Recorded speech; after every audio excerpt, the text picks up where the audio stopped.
조선 중기 어느 마을에 갑수라는 청년이 살고 있었는데 이놈이 얼마나 게으른지 참으로 볼만했습니다. 25이 넘은 총각이 하루 종일 방구석에서 뒹굴며 책이나 뒤적거리고 있었거든요. 아침에 일어나면 먼저 하는 일이 하품이요. 점심때가 되어서야 겨우 일어나서 밥을 먹고는 다시 누워서 책을 보는 게 일과였습니다. 동네 사람들은 갑수를 보며 혀를 찼지요. 갑수네 집 아들 좀 보소. 저 나이가 되도록 아무것도 안 하고 빈둥거리기만 하네. 참 답답한 노릇이야. 다른 놈들은 다 장가도 가고 가정도 꾸렸는데 갑수 아버지가 얼마나 속이 상하겠어. 갑수의 아버지는 날마다 한숨만 푹푹 내쉬었습니다. 이웃집 아들들은 모두 출세를 하거나 장사를 해서 집안을 일으키는데 자기 아들만 이 꼴이었거든요. 어느 날도 마찬가지였습니다. 갑수는 방 안에서 사서삼경을 뒤적거리며 하루를 보내고 있었지요. 갑수야, 이놈아. 아버지의 호통이 온 집안을 뒤흔들듯 울려 퍼졌습니다. 갑수는 책에서 눈을 떼지도 않고 한숨만 푹 내쉬었지요. 또 뭐라 하시려고요? 문이 벌컥 열리며 아버지가 들어서지 않겠습니까? 얼굴이 불그락푸르락하며 주먹을 불끈 쥐고 있었습니다. 이놈아, 25이 넘도록 매일 저 꼴이냐? 동네 사람들이 뭐라 하는지 아느냐? 갑수네 집 아들은 하루 종일 빈둥거리기만 한다고 수군대지 않더냐? 어제는 이웃집 아주머니가 와서 우리 아들은 벌써 가게를 차렸는데 갑수는 언제 철이 들겠느냐고 하더구나. 아버님, 소인이 책을 읽고 있지 않사옵니까? 책이라, 책이 밥 먹여주더냐? 책이 돈을 벌어다 주더냐? 책만 읽어서 뭘 하겠다는 거냐? 과거라도 볼 것이면 모르겠는데 그것도 아니고. 갑수는 말이 없었습니다. 사실 자신도 이대로는 안 된다는 걸 알고 있었거든요. 하지만 뭘 해야 할지, 어디서 시작해야 할지 알 수가 없었습니다. 어서 일어나서 뭔가 해보려무나. 다른 놈들은 다 장가도 가고 가정도 꾸렸는데 너만 이 꼴이냐? 이웃집에서는 벌써 손자까지 보았는데. 갑수는 천천히 일어나 창밖을 바라보았습니다.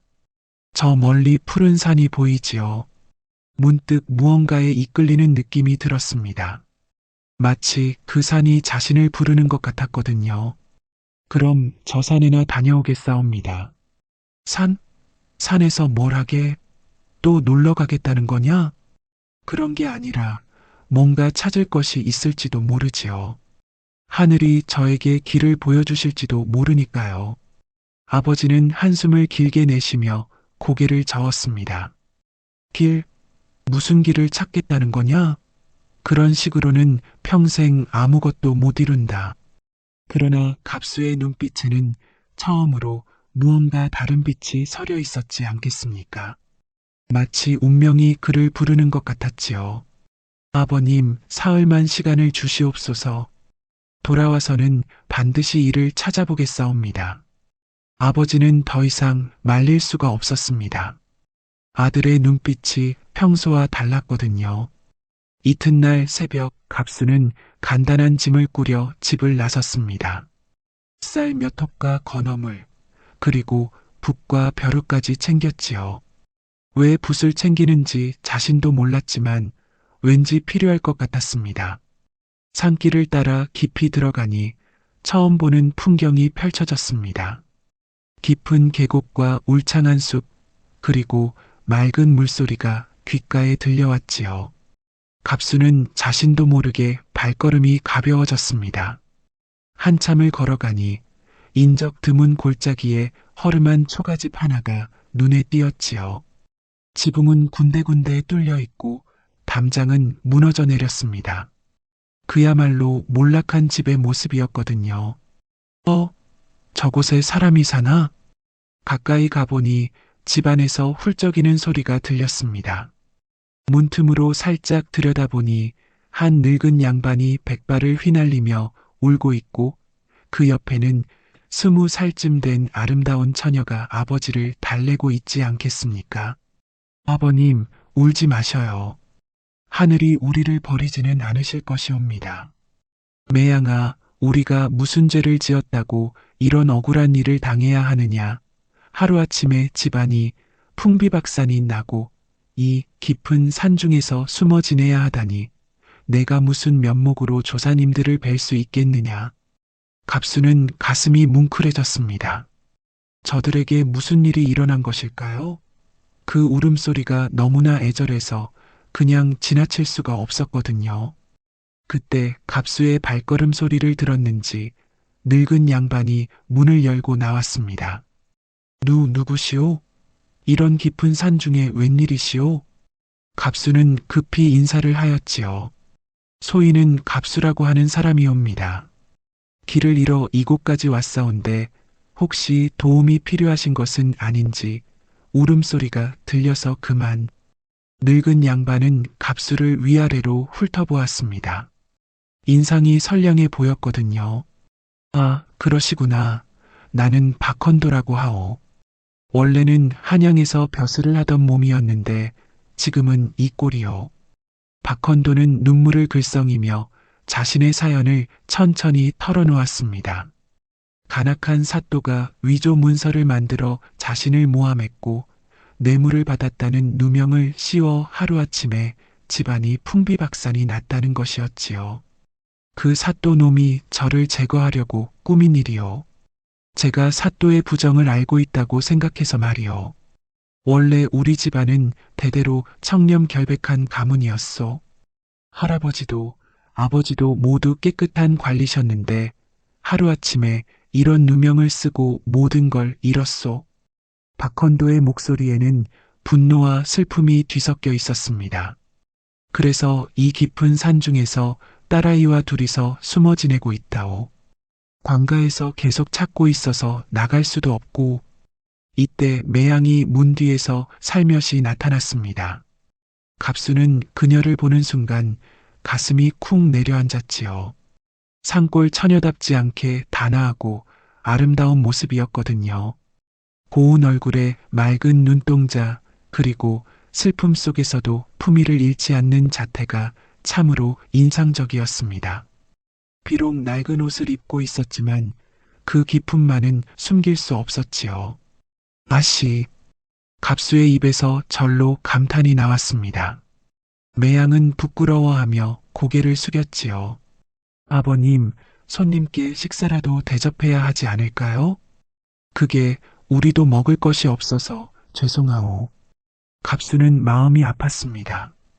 이런 고귀한 분들이 이렇게 굶주리고 있다니 자신이 가져온 건어물과 떡을 꺼내어 내밀었지요. 소인이 가져온 것이 있사옵니다. 함께 나누어 드시지요. 박헌도는 고개를 저었습니다. 고맙지만 그럴 수는 없소. 우리가 누구신지도 모르는 분의 음식을 어찌.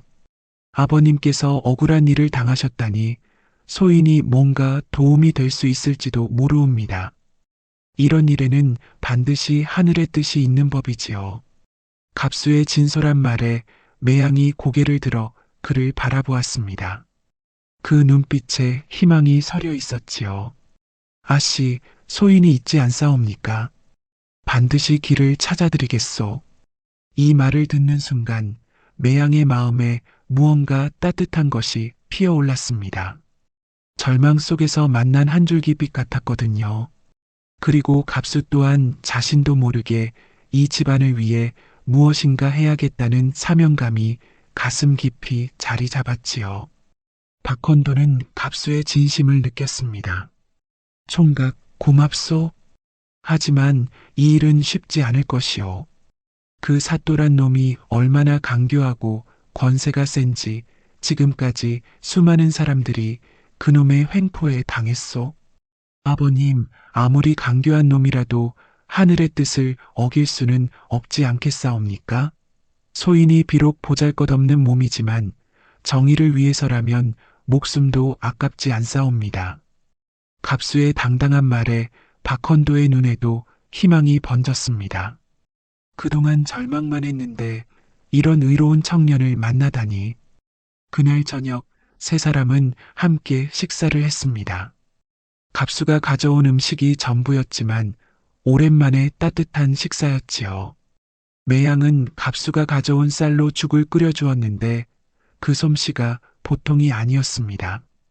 정말 맛있습니다, 아씨. 별것 아닌데요. 예전에는 더 좋은 음식들을.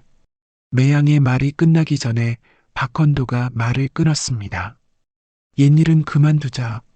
지금이 중요한 거야. 갑수는 이들의 과거가 얼마나 화려했을지 짐작할 수 있었습니다. 매양의 교양 있는 말씨와 우아한 몸가짐을 보면 분명 좋은 집안의 규수였을 것이지요. 그날부터 갑수는 매일같이 산중의 박헌도 집을 찾아갔습니다. 처음에는 단순히 불쌍해서였지만 날이 갈수록 매양 아씨에 대한 마음이 깊어져 갔지요. 그녀의 품이 있는 말씨, 아버지를 향한 효성, 그리고 절망적인 상황에서도 굽히지 않는 의연함이 갑수의 마음을 사로잡았습니다. 갑수는 집에서 쌀을 가져오기도 하고 때로는 약초를 캐오기도 했습니다. 아버지는 의아해했지만 갑수가 달라진 모습을 보고는 말리지 않았지요. 갑수야, 요즘 부쩍 부지런해졌구나. 무슨 일이냐? 아버님, 도움이 필요한 분들이 계셔서 그렇습니다. 그래, 착한 일이구나. 그런 마음 잊지 말아라. 어느 화창한 오후 갑수는 산딸기를 한 바구니 가득 따와서는 매양에게 건넸습니다. 아씨, 이것 좀 드셔보시지요. 정말 달콤하답니다. 매양은 산딸기를 하나 입에 넣더니 환한 미소를 지었습니다. 오랜만에 보는 그녀의 웃음이었지요. 정말 달구나. 고맙다, 갑수 총각. 아씨께서 웃으시니까 더욱 예뻐 보이시는구려. 처음 뵈었을 때부터 생각했는데 아씨는 정말 선녀 같으셔요. 갑수의 솔직한 말에 매양은 얼굴이 빨개졌습니다. 무슨 그런 말씀을, 지금 이 꼴인데. 지금도 충분히 아름다우시옵니다. 아니, 더 아름다우시오. 어려움 속에서도 굽히지 않는 모습이 더욱 빛나 보이거든요. 진심이옵니다. 처음 아씨를 배웠을 때부터 가슴이 설레었사옵니다. 매양은 고개를 떨구며 말없이 산딸기만 먹었지요. 그러나 그 모습조차 갑수에게는 사랑스러워 보였습니다. 아씨, 소희는 그를 잘 모르옵니다. 그냥 집에서 놀고 먹기만 했거든요. 하지만 이제는. 갑수는 매양의 손을 살짝 잡았습니다. 매양은 깜짝 놀라 손을 빼려 했지만 갑수의 진심 어린 눈빛을 보고는 그대로 두었지요. 아씨, 소인도 이제 글을 배워야 하겠사옵니다. 그 문서를 찾으려면 말이지요. 매양은 놀란 눈으로 갑수를 바라보았지요. 정말 그럴 생각이시오? 그건 너무 위험한 일인데. 그렇다옵니다. 아씨 아버님의 억울함을 풀어드리고 싶사옵니다. 그리고 아씨와 함께하고 싶사옵니다. 이 말을 듣고 매양의 눈에 눈물이 글썽였습니다. 절망 속에서 만난 한 줄기빛 같은 사람이었거든요. 갑수 총각님, 정말 그런 마음이시라면 아씨, 소인을 믿어주시지요. 반드시 길을 찾아내겠사옵니다. 그날 저녁 갑수는 매양과 함께 달빛 아래를 거닐었습니다. 능소화가 아름답게 피어있는 산길이었지요.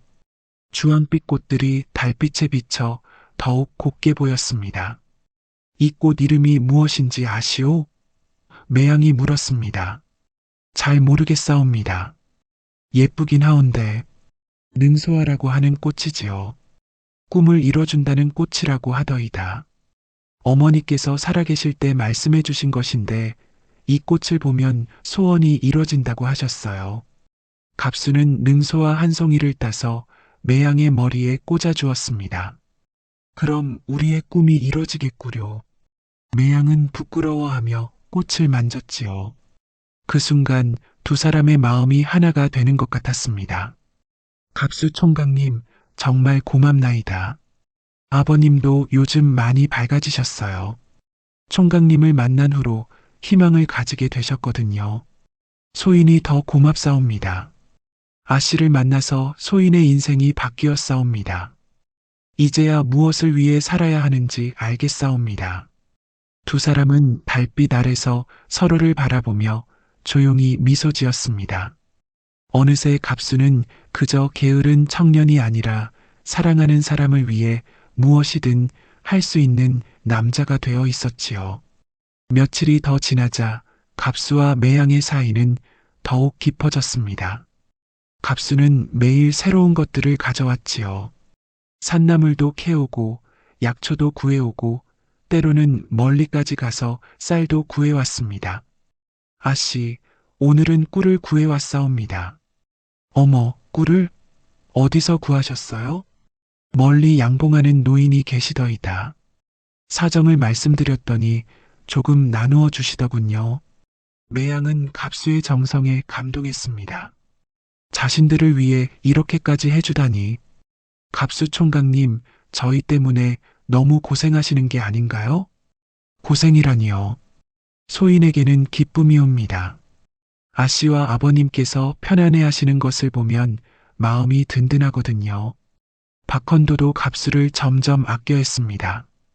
이런 의로운 청년이 자신의 사위가 된다면 얼마나 좋을까 싶었지요. 갑수 총각, 자네는 정말 귀한 사람이야. 이 은혜를 어떻게 갚을까? 아버님, 은혜라니요. 소인이 더 많이 받았사옵니다. 아씨를 만날 수 있었으니까요.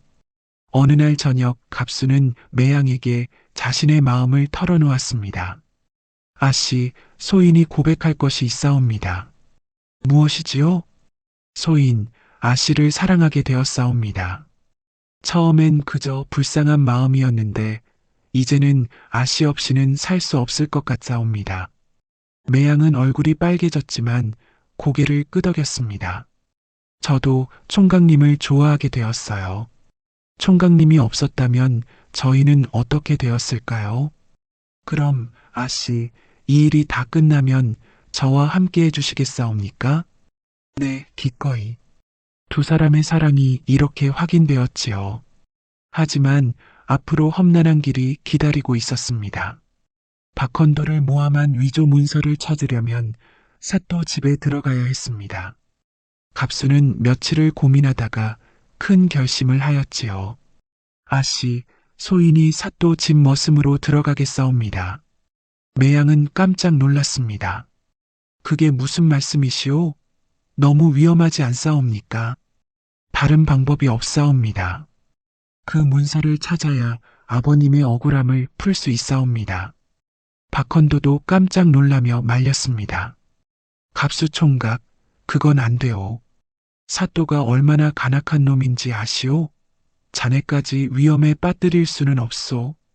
그래서 더 가야 하옵니다. 호랑이 굴에 들어가야 호랑이를 잡지 않겠사옵니까? 갑수의 굳은 결심을 보고 두 사람은 더 이상 말릴 수 없었습니다. 정 그렇다면 조심하게. 한 가지 귀띔해 주마. 그 사또 집에는 부인과 여종들이 있는데 모두 젊은 남자를 좋아하니 주의해야 하네. 아버님, 소인의 마음은 오직 아씨 한 분뿐이옵니다. 매양은 걱정스러운 표정으로 갑수를 바라보았습니다. 총각님, 정말 조심하셔요. 혹시라도 위험하면 도망치셔야 해요. 아씨, 걱정 마시오. 반드시 돌아오겠사옵니다. 며칠 뒤 갑수는 누더기 옷을 입고 사또 집 대문 앞에 섰습니다. 마침 머슴을 구한다는 방이 붙어 있었지요. 갑수는 일부러 몸을 구부리고 더러운 옷을 입어서 가난한 농민처럼 보이도록 했습니다. 어이, 머슴하러 왔다는데? 문지기가 갑수를 위아래로 훑어보았습니다. 그렇다옵니다. 일은 뭐든 열심히 하겠사옵니다. 힘은 있어? 이 집 일이 만만치 않은데. 갑수는 팔뚝을 보이며 말했습니다. 보시다시피 건장하옵니다. 또 글도 조금 아옵니다. 글을 안다고? 그럼 서당에서 공부한 놈이구나. 왜 머슴을 하려고? 집이 가난해서 어쩔 수 없사옵니다. 부모님께서 병이 드셔서 약값이 필요하거든요. 문지기는 갑수를 안으로 데려갔습니다. 사또 집은 정말 컸지요. 온갖 화려한 장식들로 치장되어 있었습니다. 연못도 있고 정자도 있고 그야말로 부귀영화를 누리는 집이었거든요. 갑수는 속으로 화가 났습니다. 이런 화려함이 모두 백성들의 피땀으로 이루어진 것이라는 걸 알고 있었거든요. 마님 머슴 하나가 왔사옵니다. 그때 안채에서 한 여인이 나왔는데 갑수는 깜짝 놀랐습니다. 30 중반쯤 되어 보이는 그녀는 정말 아름다웠거든요. 바로 사또 부인이었습니다. 고운 얼굴에 풍만한 몸매, 그리고 요염한 눈빛이 인상적이었지요. 비단 옷을 입고 금비녀를 꽂은 모습이 화려했습니다. 오, 제법 건장해 보이는구나. 이름이 뭐냐? 갑수라고 하옵니다. 사또 부인은 갑수를 찬찬히 살펴보았습니다. 뭔가 다른 머슴들과는 달라 보였지요. 비록 더러운 옷을 입고 있었지만 그 기품은 숨길 수 없었습니다. 글도 안다고? 조금 배웠사옵니다. 그럼 밤에 서재 정리도 할 수 있겠구나. 좋다. 사또 부인의 눈빛이 이상하게 빛났습니다. 갑수는 왠지 불안했지만 목적을 위해 참았지요. 마님, 소인이 밤일도 잘한다 말한다면 믿으시겠사옵니까? 이 말에 사또 부인의 입가에 미소가 번졌습니다. 호호, 그래. 그럼 밤에 서재에서 일해보거라. 중요한 문서들이 많으니 조심히 다뤄야 해.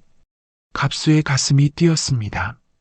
바로 그 서재에 위조 문서가 있을 것 같았거든요. 알겠사옵니다, 마님. 그런데 갑수야, 너 정말 머슴만 하려고 왔느냐? 사또 부인의 시선이 의미심장했습니다. 갑수는 당황했지만 태연한 척했지요.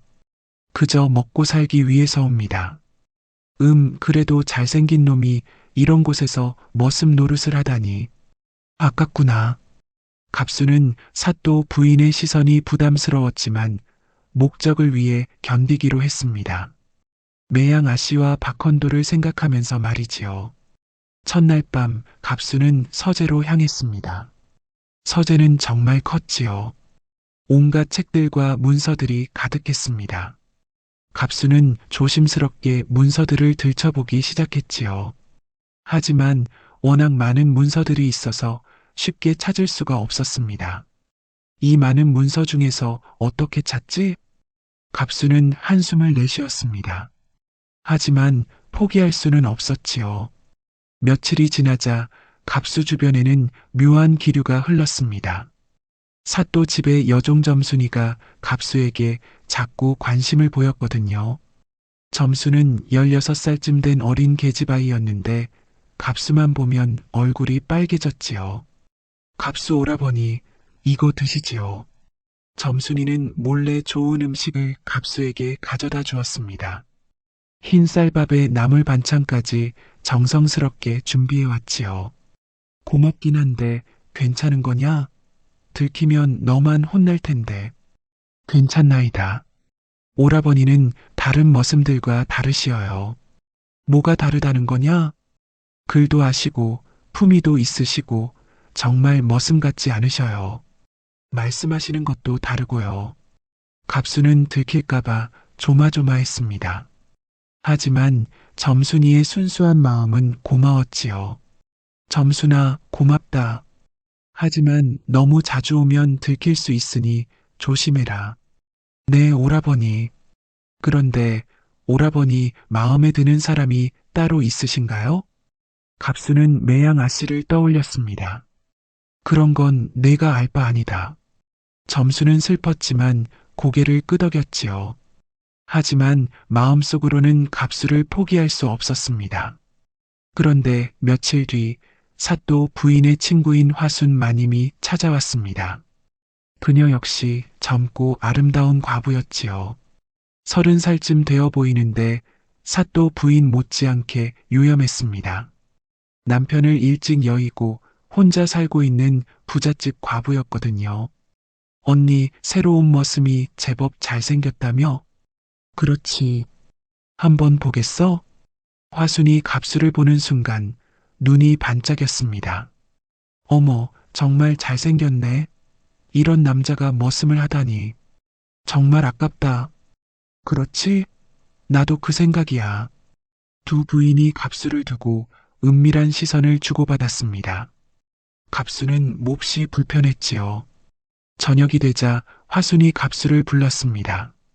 갑수야, 내 짐을 나르라. 갑수가 화순의 방에 가니 그녀가 의미심장한 눈빛을 보냈습니다. 방 안에는 향기로운 냄새가 났고 화순은 평소보다 더 얇은 옷을 입고 있었지요. 갑수야, 너 정말 그냥 머슴이냐? 그렇다옵니다. 거짓말. 너의 손을 보니 일손이 아니야. 글 읽는 손이지. 갑수는 당황했습니다. 화순의 눈이 너무 예리했거든요. 마님, 소인이 뭔 특별한 사람이겠사옵니까? 호호, 그래도 눈에 띄는 구석이 있어. 혹시 밤에 시간 있으면 내 방에 와서 책 좀 읽어줄래? 갑수는 곤란했습니다. 세 여인의 시선이 모두 자신에게 쏠려 있었거든요. 소인은 머슴일 뿐이옵니다. 허나 소인의 마음은 한길 뿐이옵니다. 갑수는 매양 아씨를 생각하며 마음을 다잡았습니다. 아무리 유혹이 있어도 흔들리지 않겠다고 다짐했지요. 하지만 사또 부인의 시선은 날이 갈수록 더욱 강렬해졌습니다. 그녀는 갑수를 자주 불러서 온갖 일을 시켰지요. 갑수야, 밤에 서재 정리 좀 해라. 네, 마님. 그런데 혼자 하면 무서우니까 내가 같이 있어줄게. 갑수는 서재에서 일하면서도 사또 부인의 시선을 의식할 수밖에 없었습니다. 그녀가 계속 자신을 바라보고 있었거든요. 갑수야, 너 정말 신기한 놈이구나. 무엇이 신기하시옵니까? 다른 머슴들은 나만 보면 벌벌 떠는데 너는 태어나잖아. 그저 일에만 집중하고 있을 뿐이옵니다. 사또 부인은 갑수에게 한 걸음 다가갔습니다. 그녀의 몸에서 나는 향기가 갑수의 코끝을 자극했지요. 갑수야, 나랑 친해지고 싶지 않니? 갑수는 가슴이 두근거렸지만 매양 아씨를 생각하며 마음을 굳게 먹었습니다. 마님, 소인은 그저 머슴으로 열심히 일만 하면 되옵니다. 정말 재미없는 놈이구나. 하지만 그런 점이 더 매력적이야. 사또 부인의 눈빛이 더욱 끈적해졌습니다. 갑수는 빨리 그 자리를 피하고 싶었지만 문서를 찾기 위해서는 참아야 했지요. 한편 화순 마님도 갑수에게 더욱 적극적으로 다가왔습니다. 갑수야, 내일 밤에 내 방에 와서 책 좀 읽어주렴. 혼자 있으면 심심해서 견딜 수가 없어. 마님, 소인은 싫다는 거야? 화순의 목소리에 서운함이 묻어났습니다. 갑수는 난처했지요. 그런 게 아니라 소인의 몸이 천하다고. 무슨 소리야? 내가 부탁하는 건데 뭐가 천해? 갑수는 진퇴양난이었습니다. 거절하자니 의심받을 것 같고 받아들이자니 매양 아씨에게 미안했거든요. 어느 날은 점순이가 갑수에게 다가와서 말했습니다. 오라버니, 마님들이 오라버니를 노리고 있어요. 조심하셔야 해요. 뭔 소리냐? 사또 부인 마님과 화순 마님이 오라버니 얘기를 하시는 걸 들었어요. 둘 다 오라버니를 좋아하신다고요. 갑수는 머리가 아팠습니다. 이런 상황은 전혀 예상하지 못했거든요. 점순아, 너도 조심해라. 괜히 나 때문에 혼날 수 있어. 오라버니만 안전하시면 저는 상관없어요. 점순이의 순수한 마음에 갑수는 미안했습니다. 이 순진한 아이까지 자신 때문에 고생하고 있다니. 어느 날 밤 갑수가 서재에서 문서를 뒤지고 있는데 갑자기 사또 부인이 들어왔습니다. 옷차림이 평소와 달랐지요. 속옷 차림으로 나타난 것입니다. 얇은 비단 속옷을 입은 그녀의 모습은 너무나 유염했습니다. 마님, 이 밤에 웬일이시옵니까? 갑수야, 나 혼자 있기가 무서워. 사또 부인은 갑수에게 가까이 다가왔습니다. 향기로운 냄새가 났지요. 그녀의 몸에서 나는 향기가 갑수의 정신을 흐리게 만들었습니다. 마님, 이러시면 안 되옵니다. 왜 안 되는데? 나도 여자야. 외로운 밤이 얼마나 긴지 알아? 갑수는 뒤로 물러났지만 사또 부인은 계속 다가왔습니다. 갑수야, 너도 남자잖아. 나 같은 여자가 싫어? 그런 게 아니옵니다. 다만 뭐? 갑수는 매양 아씨를 생각했습니다. 하지만 사또 부인의 유혹은 강렬했지요. 젊은 남자로서 흔들리지 않을 수 없었습니다. 마님, 소인은 그 순간 사또 부인이 갑수를 껴안았습니다. 갑수는 깜짝 놀라 밀어내려 했지만 어느새 정신이 흐려졌지요. 사또 부인의 몸에서 나는 향기와 부드러운 감촉에 이성을 잃고 말았습니다. 까짓것 죽는다 한들 마님을 사랑한 게 어찌 후회가 있겠사옵니까? 갑수의 이성이 무너지는 순간이었습니다. 두 사람은 달빛이 비치는 서재에서 선을 넘고 말았지요. 능소화가 피어나듯 격정적인 사랑이 꽃을 피웠습니다. 서재 안은 둘만의 은밀한 공간이 되었고 문서들은 잠시 잊혀졌지요. 그러나 갑수는 곧 후회했습니다. 매양 아씨에게 미안했거든요. 마님, 소인이. 갑수야, 후회하지 마라. 우리 둘만의 비밀이야. 이런 일이 있었다는 걸 누가 알겠니? 사또 부인은 만족스러운 미소를 지었지만 갑수의 마음은 복잡했습니다. 사랑하는 매양 아씨를 배신한 것 같아서 가슴이 찢어질 것 같았지요. 그 일이 있은 후로 갑수는 더욱 조심스러워졌습니다.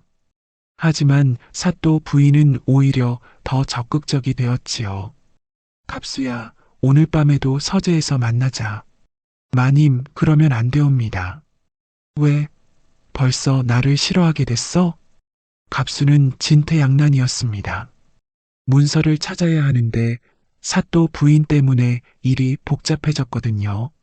한편 점순이는 갑수와 사또 부인의 관계를 눈치챘습니다. 오라버니, 조심하세요.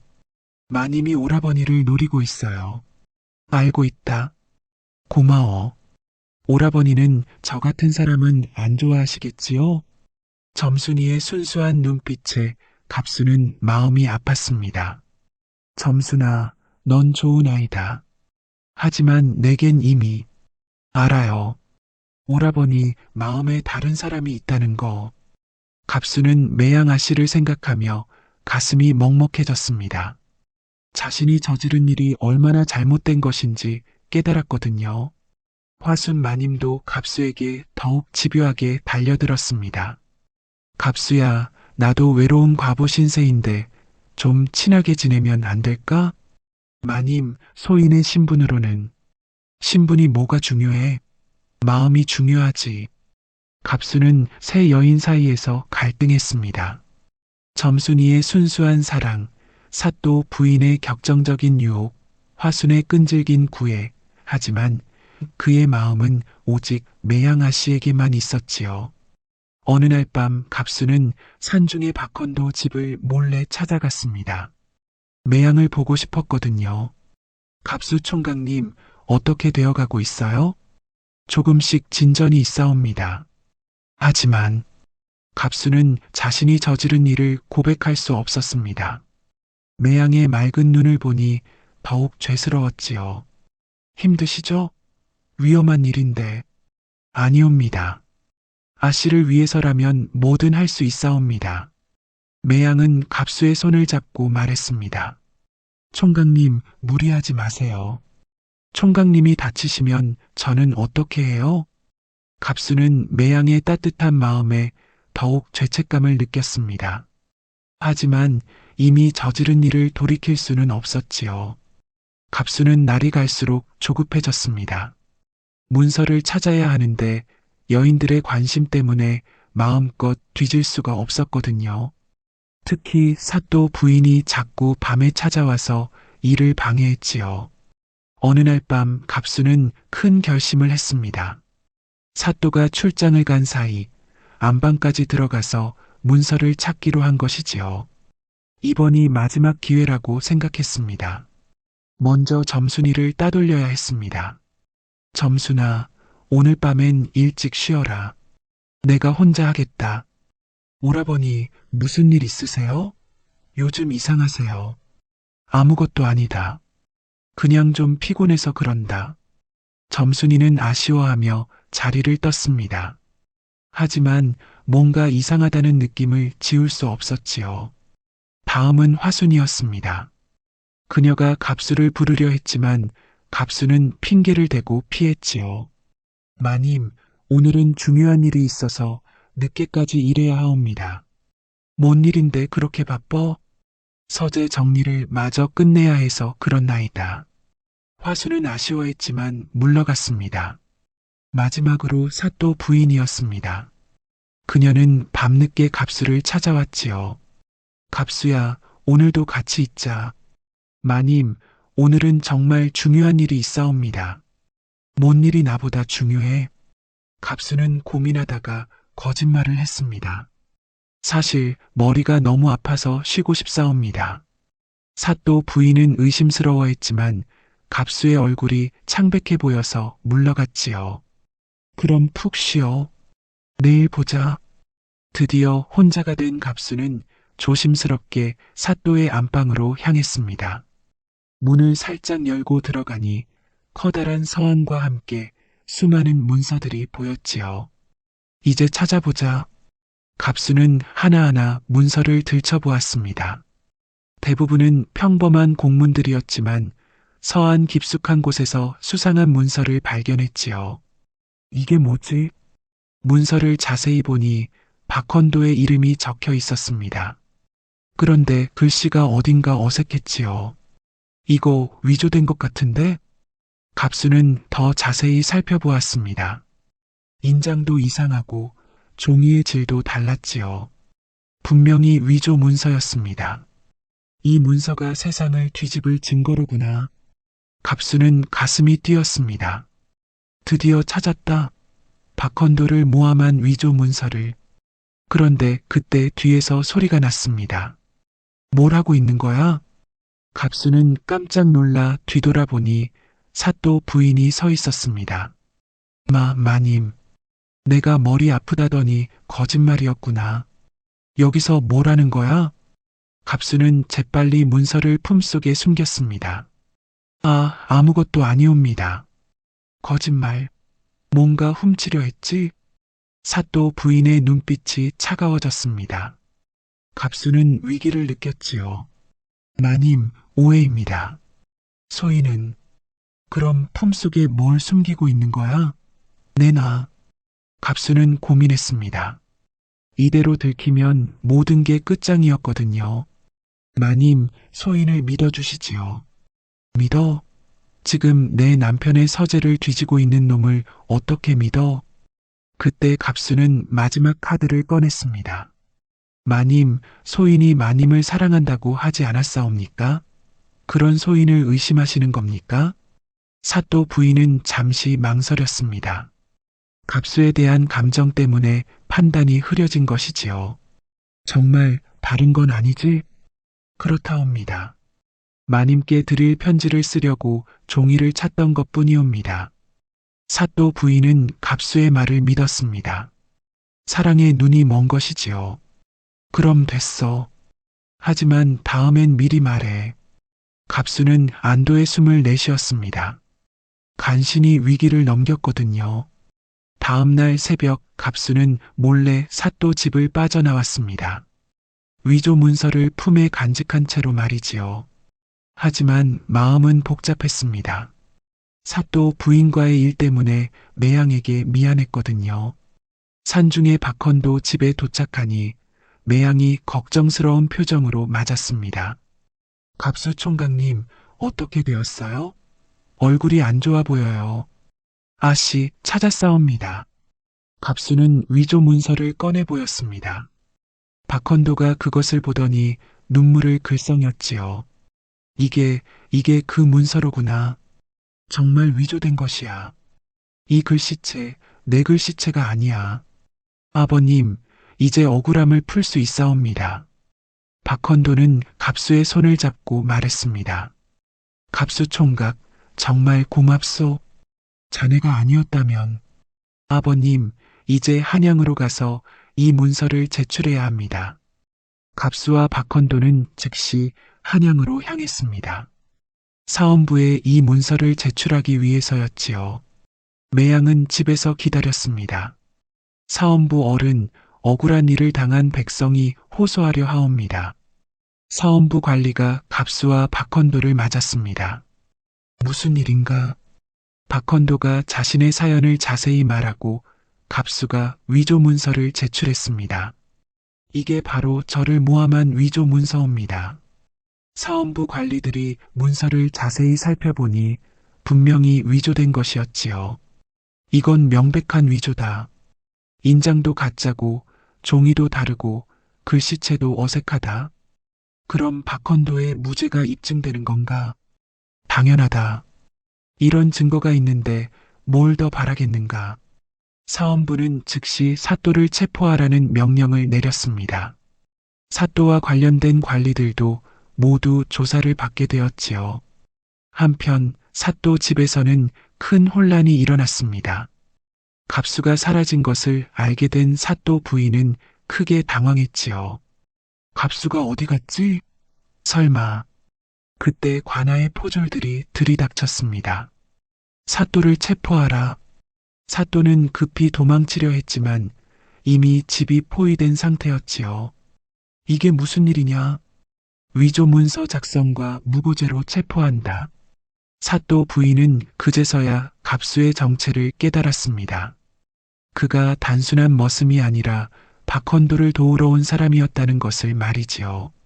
갑수, 너는 대체... 하지만 이미 늦었습니다. 사또는 포졸들에게 끌려갔지요. 며칠 뒤 사또는 옥에 갇혔고 박헌도는 무죄 판결을 받았습니다. 뿐만 아니라 명예도 회복되었지요. 이제 하늘도 우리를 돕는구나. 박헌도는 기쁨의 눈물을 흘렸습니다. 갑수와 매양도 함께 울었지요. 마을 사람들도 환호했습니다. 그동안 사또의 횡포에 시달렸던 이들이었거든요. 갑수 총각 덕분이다. 정말 의로운 청년이야. 하늘이 보내준 사람이로구나. 갑수는 마을의 영웅이 되었습니다. 하지만 그보다 더 기쁜 건 매양 아씨와 함께할 수 있게 된 것이었지요. 박헌도는 다시 관직에 복귀했고 이번에는 더욱 청렴한 관리가 되겠다고 다짐했습니다. 갑수 총각, 자네 덕분에 새 삶을 얻었소. 이 은혜를 어떻게 갚을까? 아버님, 아씨와 함께할 수 있게 해주시면 그것으로 충분합니다.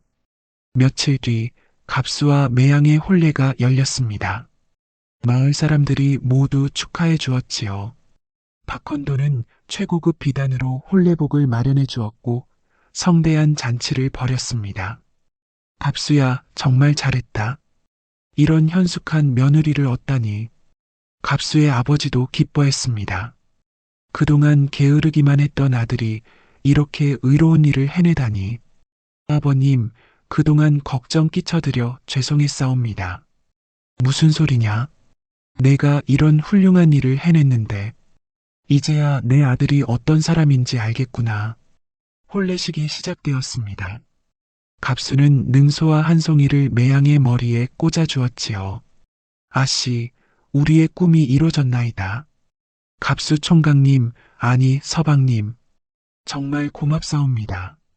서방님이 아니었다면, 부인, 우리 이제 새로운 시작이요. 두 사람은 행복한 미소를 지었습니다. 능소와처럼 아름다운 사랑이 결실을 맺은 것이지요. 그런데 혼례식장 한쪽 구석에서 사또 부인이 몰래 지켜보고 있었습니다. 그녀는 눈물을 흘리며 갑수를 바라보았지요. 남편이 옥에 갇힌 후 혼자가 된 그녀는 갑수를 잊을 수 없었습니다. 갑수는 그녀를 보고 마음이 아팠습니다. 비록 잠시의 실수였지만 그녀와의 추억도 소중했거든요. 혼례가 끝난 후 갑수는 사또 부인에게 조용히 다가갔습니다. 마님, 갑수야 축하한다. 정말 예쁜 신부를 얻었구나. 사또 부인의 목소리에는 슬픔이 묻어 있었습니다. 마님 죄송합니다. 소인이 미안해하지 마. 나도 알고 있었어. 내 마음이 다른 곳에 있다는 걸 처음부터 알고 있었어. 갑수는 고개를 숙였습니다. 부인, 당신만은 영원히 소인의 가슴 속에 남을 것이옵니다. 이 말을 듣고 사또 부인은 더욱 울었지요. 하지만 그녀는 갑수의 행복을 빌어주었습니다. 행복하게 살아라, 갑수야. 그리고 나를 나쁘게 기억하지는 말아다오. 그렇게 사또 부인은 쓸쓸히 떠나갔습니다. 갑수는 그녀를 바라보며 복잡한 마음이었지요. 한편 점순이도 갑수의 혼례를 지켜보며 울었습니다. 오라버니 행복하세요. 어린 점순이의 순수한 사랑도 이렇게 막을 내렸지요. 그녀는 훗날 좋은 사람을 만나 행복하게 살았다고 합니다. 화순 마님도 갑수를 포기하고 다른 곳으로 떠났습니다. 그녀 역시 갑수를 잊기 어려웠지만 그의 행복을 빌어주었지요.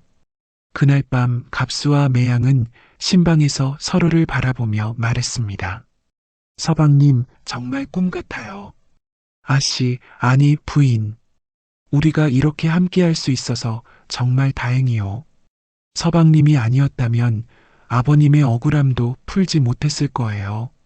부인이 있었기에 소인이 용기를 낼 수 있었소. 두 사람은 달빛 아래서 서로를 껴안았습니다.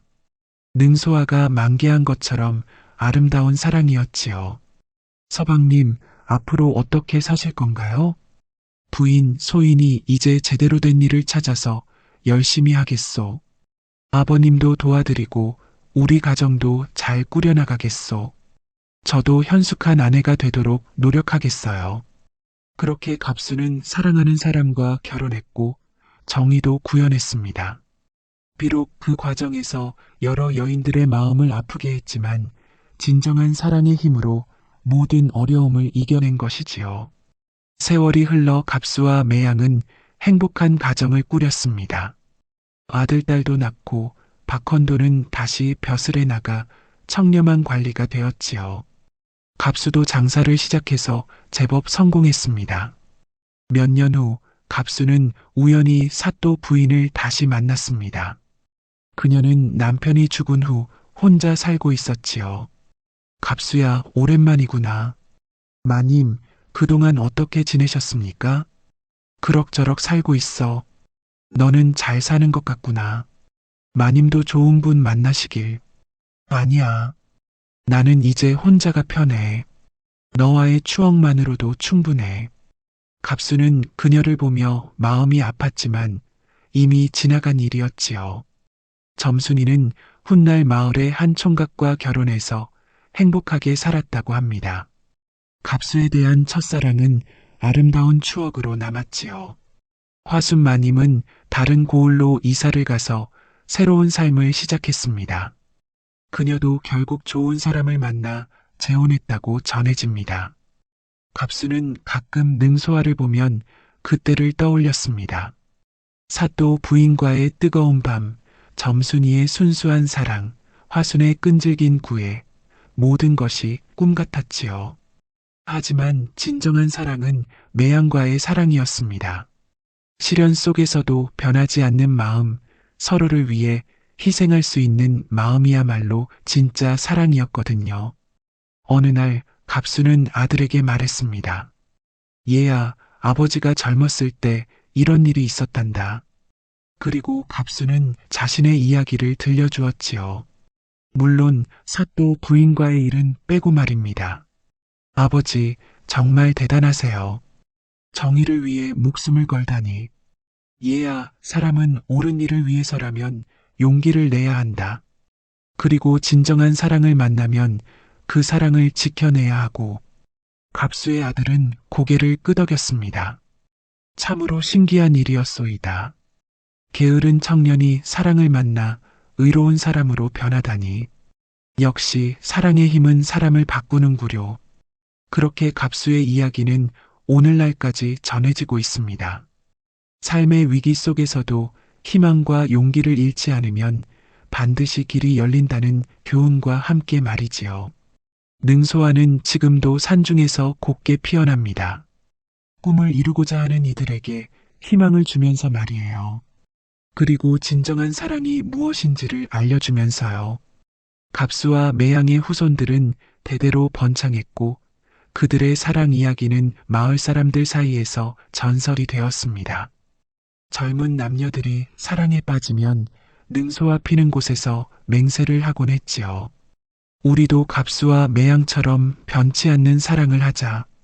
어떤 시련이 와도 포기하지 않는 사랑, 정의를 위해 목숨을 거는 용기, 그리고 진실한 마음, 이것들이야말로 갑수가 우리에게 남긴 소중한 교훈이었지요. 이 이야기는 조선시대의 실제 야담을 바탕으로 각색한 것입니다.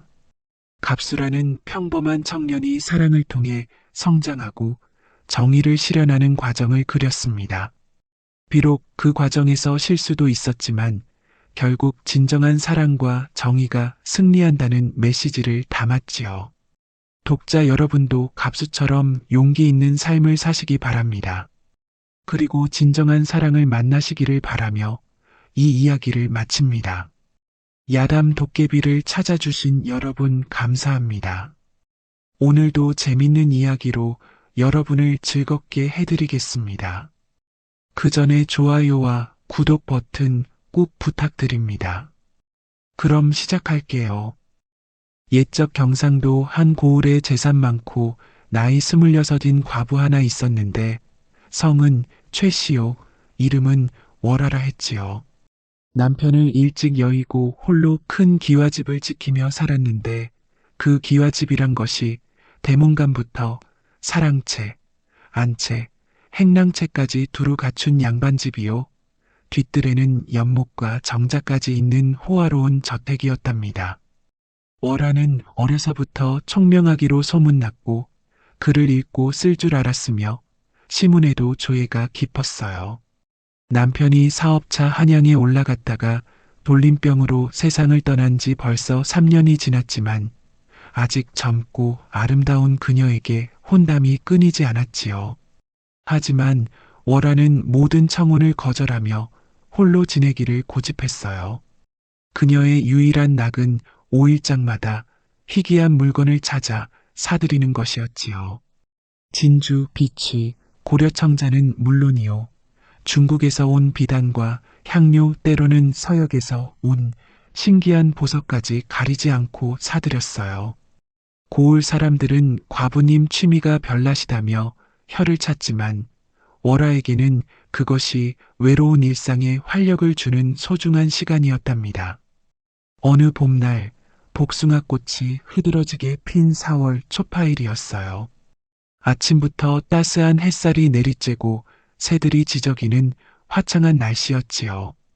월하는 연분홍 비단치마에 옥색 저고리를 곱게 차려입고 머리에는 비녀 하나만 꽂은 단정한 모습으로 여종 갑순이와 함께 장터로 나섰어요.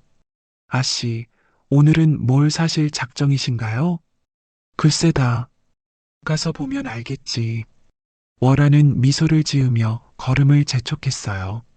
장터로 가는 길목에는 벚꽃잎이 바람에 흩날리고 냇물이 졸졸 흘러가는 소리가 들렸지요. 이른 아침부터 장터는 온갖 상인들로 북적였고 각지에서 온 진기한 물건들이 햇살 아래 반짝였어요. 월하는 천천히 장터를 둘러보며 흥미로운 물건들을 구경했지요. 함경도에서 온 털가죽, 제주도에서 온 전복, 일본에서 건너온 칠기까지 없는 것이 없었어요. 하지만 마음에 드는 것이 없어 발걸음이 자꾸만 장터 끝쪽으로 향했지요. 아씨, 저기 끝자락에 무엇인지 이상한 빛이 나는 것 같사옵니다. 갑순이의 말에 월하는 고개를 돌렸어요. 장터 한 구석 헌 돗자리 위에 앉은 늙은 행상이 무언가를 내려다보고 있었지요. 그의 앞에는 온갖 잡동사니가 널브러져 있었는데 그 가운데 손바닥만 한 호리병 하나가 신비로운 푸른 빛을 내며 반짝이고 있었어요. 월화는 그 빛에 이끌려 다가갔지요. 가까이서 보니 호리병은 청백색 자기로 만들어진 것 같았는데 표면에 용과 구름 무늬가 섬세하게 새겨져 있었어요. 그런데 신기한 것은 그 무늬들이 살아 움직이는 것처럼 보인다는 것이었지요. 이게 무엇인고? 글쎄 말이여, 마님. 북쪽 깊은 산중에서 얻은 것인디 밤이면 달빛을 머금어 이리도 빛이 나요. 신선이 쓰던 물건이라 하더이다. 행상은 주름진 얼굴에 신비로운 미소를 지었어요. 그럼 어찌 파는 것이오? 워낙 신기한 물건이라 아무나 가질 수 없어서 말이요. 진짜 주인을 만나면 스스로 택할 것이라 하였는디 값은 20냥이요. 20냥이라 함은 쌀 20가마니 값이니 결코 작은 돈이 아니었지요. 갑순이는 혀를 차며 어휴 터무니없는 값이구먼이라 중얼거렸지만 월화는 그 신비로운 빛에 마음을 빼앗겼어요. 호리병을 바라보고 있노라니 마치 전생에 무언가를 부르는 듯한 느낌이었지요. 좋소이다. 사겠소. 월화가 거금을 선뜻 내어주자 행상은 놀란 기색이었어요. 정말 사시겠다고요? 한 번 더 생각해 보시지. 아니요. 이 물건은 분명 내 것이 될 운명인 것 같소. 돈을 받은 행상은 고개를 끄덕이며 호리병을 고운 비단에 싸서 건네주었지요. 마님의 눈이 정확하시오. 이 물건은 분명 특별한 인연을 가져다 줄 것이요. 월화는 호리병을 소중히 품에 안고 집으로 돌아가는 길이었어요. 갑순이는 여전히 너무 비싼 값을 주셨다며 투덜거렸지만 월화는 기분이 좋았지요. 장터를 벗어나 좁은 골목길로 접어들 무렵이었어요. 앞에서 훤칠한 총각 하나가 허둥지둥 뛰어오고 있었지요. 갓을 비스듬히 쓴 모습이 어딘지 급해 보였고 뭔가에 쫓기는 듯한 기색이었어요. 월화는 옆으로 비켜서려 했지만 총각은 앞만 보고 달려오다가 그녀와 정면으로 부딪혔지요. 어메나! 월화는 뒤로 비틀거리며 손에서 호리병을 놓쳤어요. 그 순간이 마치 긴 꿈처럼 느려졌지요. 푸른 빛을 내던 호리병이 공중에서 한 바퀴 돌더니 돌바닥에 떨어져 산산조각이 났어요. 신비로운 빛은 한순간 번쩍이다가 하늘로 사라져 버렸지요. 아이고, 큰일 났구먼. 총각은 황급히 땅에 엎드려 조각들을 주워 모으며 당황했어요.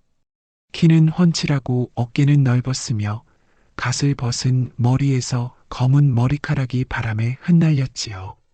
얼굴은 달처럼 희고 눈썹은 검었는데 무엇보다 그 눈빛이 맑고 순수해 보였어요. 옷차림은 남루했지만 몸가짐이 예사롭지 않았지요. 월화는 처음에는 화가 났지만 총각의 그 순진하고 당황한 모습을 보니 마음이 누그러졌어요. 오히려 총각이 더 안쓰러워 보였지요. 이를 어쩌면 좋겠소? 20냥이나 주고 산 것을. 20냥이라고요? 총각의 얼굴이 창백해졌어요. 그는 몇 번이고 머리를 조아리며 사죄했지요. 소인이 반드시 갚겠사옵니다. 목숨을 걸고라도 말이요. 소인에게는 돈이 없지만 몸으로라도 갚겠습니다.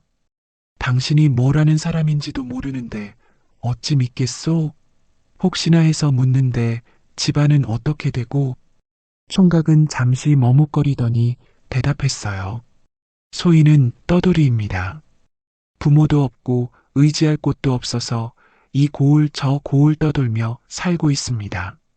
그때 갑순이가 나섰지요. 아씨, 차라리 이 총각을 머슴으로 부려서 빚을 갚게 하는 것이 어떠하옵니까? 요즘 일손도 부족하고 품삯도 아낄 수 있을 것 같은데 말이요. 월화는 총각을 찬찬히 훑어보았어요. 옷차림은 남루했지만 몸가짐이 예사롭지 않았고 말투도 정중했지요. 무엇보다 그 맑은 눈빛이 마음을 움직였어요. 거짓말을 할 줄 모르는 순진한 눈이었지요. 그러면 20날 동안 우리 집에서 머슴살이를 하면 빚을 없던 일로 하겠소? 정말이옵니까? 고맙습니다, 마님. 총각은 땅에 머리를 조아렸어요. 그 순간 월아의 가슴속에서 알 수 없는 두근거림이 일었지요. 운명의 실이 그들을 엮기 시작한 것이었어요. 그런데 이름이 무엇이오? 소인의 이름은 강산이라 하옵니다. 강산, 좋은 이름이로구나. 그럼 오늘부터 우리 집에서 지내거라. 이렇게 해서 강산이라는 총각이 월아의 집에 머물게 되었어요. 그런데 이 인연이 훗날 어떤 놀라운 일로 이어질지는 그 누구도 알 수 없었지요. 이튿날부터 강산은 집안일을 거들기 시작했어요. 그런데 이게 웬일인지 하는 일마다 엉성하기 그지없었지요. 야, 총각아, 마당이나 좀 깨끗이 쓸어라. 갑순이의 지시에 강산은 비를 들고 나섰지만 한쪽을 쓸면 다른 쪽이 더러워지고 바람이 불면 쓸어놓은 낙엽들이 다시 흩어졌어요. 1시간을 씨름해도 처음과 다를 바 없었지요. 아이고, 답답해서 못 보겠네. 갑순이가 나서자 강산은 멋쩍게 웃으며 머리를 긁었어요. 미안하오. 집안일에 익숙지 못해서 말이여. 변통을 치우라 시키면 지게에 실어서 나르다가 이리저리 흘리며 난리를 쳤어요. 우물물을 길어오라 하면 두레박이 우물 속으로 떨어뜨리기 일쑤였지요. 심지어 닭에게 모이를 주라 했더니 자신이 먹을 밥을 닭장에 부어버리는 바람에 갑순이가 기절할 뻔했어요. 어느 날은 장작을 패라 했더니 도끼로 자신의 발을 찍을 뻔했고 빨래를 널라 했더니 젖은 옷을 땅에 떨어뜨려 다시 빨아야 했어요. 물동이를 나르다가 넘어져서 물을 다 쏟기도 하고 밭에 김을 매러 갔다가 참외 싹을 잡초인 줄 알고 뽑아버리기도 했지요. 그런데 강산에게는 묘한 매력이 있었어요. 일은 서툴렀지만 마음씨만큼은 따뜻했지요. 어느 날 갑순이가 감기에 걸려 알아누웠을 때 강산은 밤새 간병을 했어요. 미음을 끓여주고 이마에 젖은 수건을 올려주며 정성껏 돌봤지요. 갑순이 누나, 괜찮아요? 고마워요, 강산아. 당신은 참 마음이 고운 사람이에요. 갑순이도 처음엔 강산을 못마땅해 했지만 이런 일들을 겪으며 마음이 누그러졌어요. 또 다른 날에는 길 잃은 강아지 한 마리를 발견했어요. 강산은 며칠 동안 그 강아지를 찾아다니며 주인을 찾아주었지요.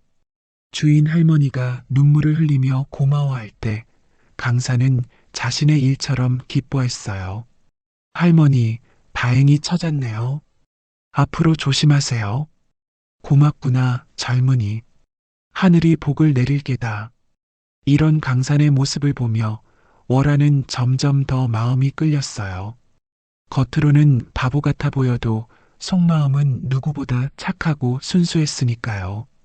월아는 툇마루에 앉아 그 모습을 지켜보며 혀를 찼어요. 저런, 세상에 저리도 둔한 사람이 있을까? 하지만 이상했어요. 화가 나기는커녕 묘한 미소가 입가에 맴돌았지요. 강산의 서투른 모습이 어린아이 같아서 귀여웠던 것이에요. 강산아, 참외밭이나 좀 보러 가거라. 새들이 쪼아먹는지 살펴보고. 알겠사옵니다. 강산은 의기양양하게 참외밭으로 향했어요. 그런데 한나절이 지나도 돌아오지 않아 월아가 직접 나가보니 강산은 참외밭 한가운데 앉아서 개미들이 줄지어 이사하는 모습을 넋 놓고 바라보고 있었어요.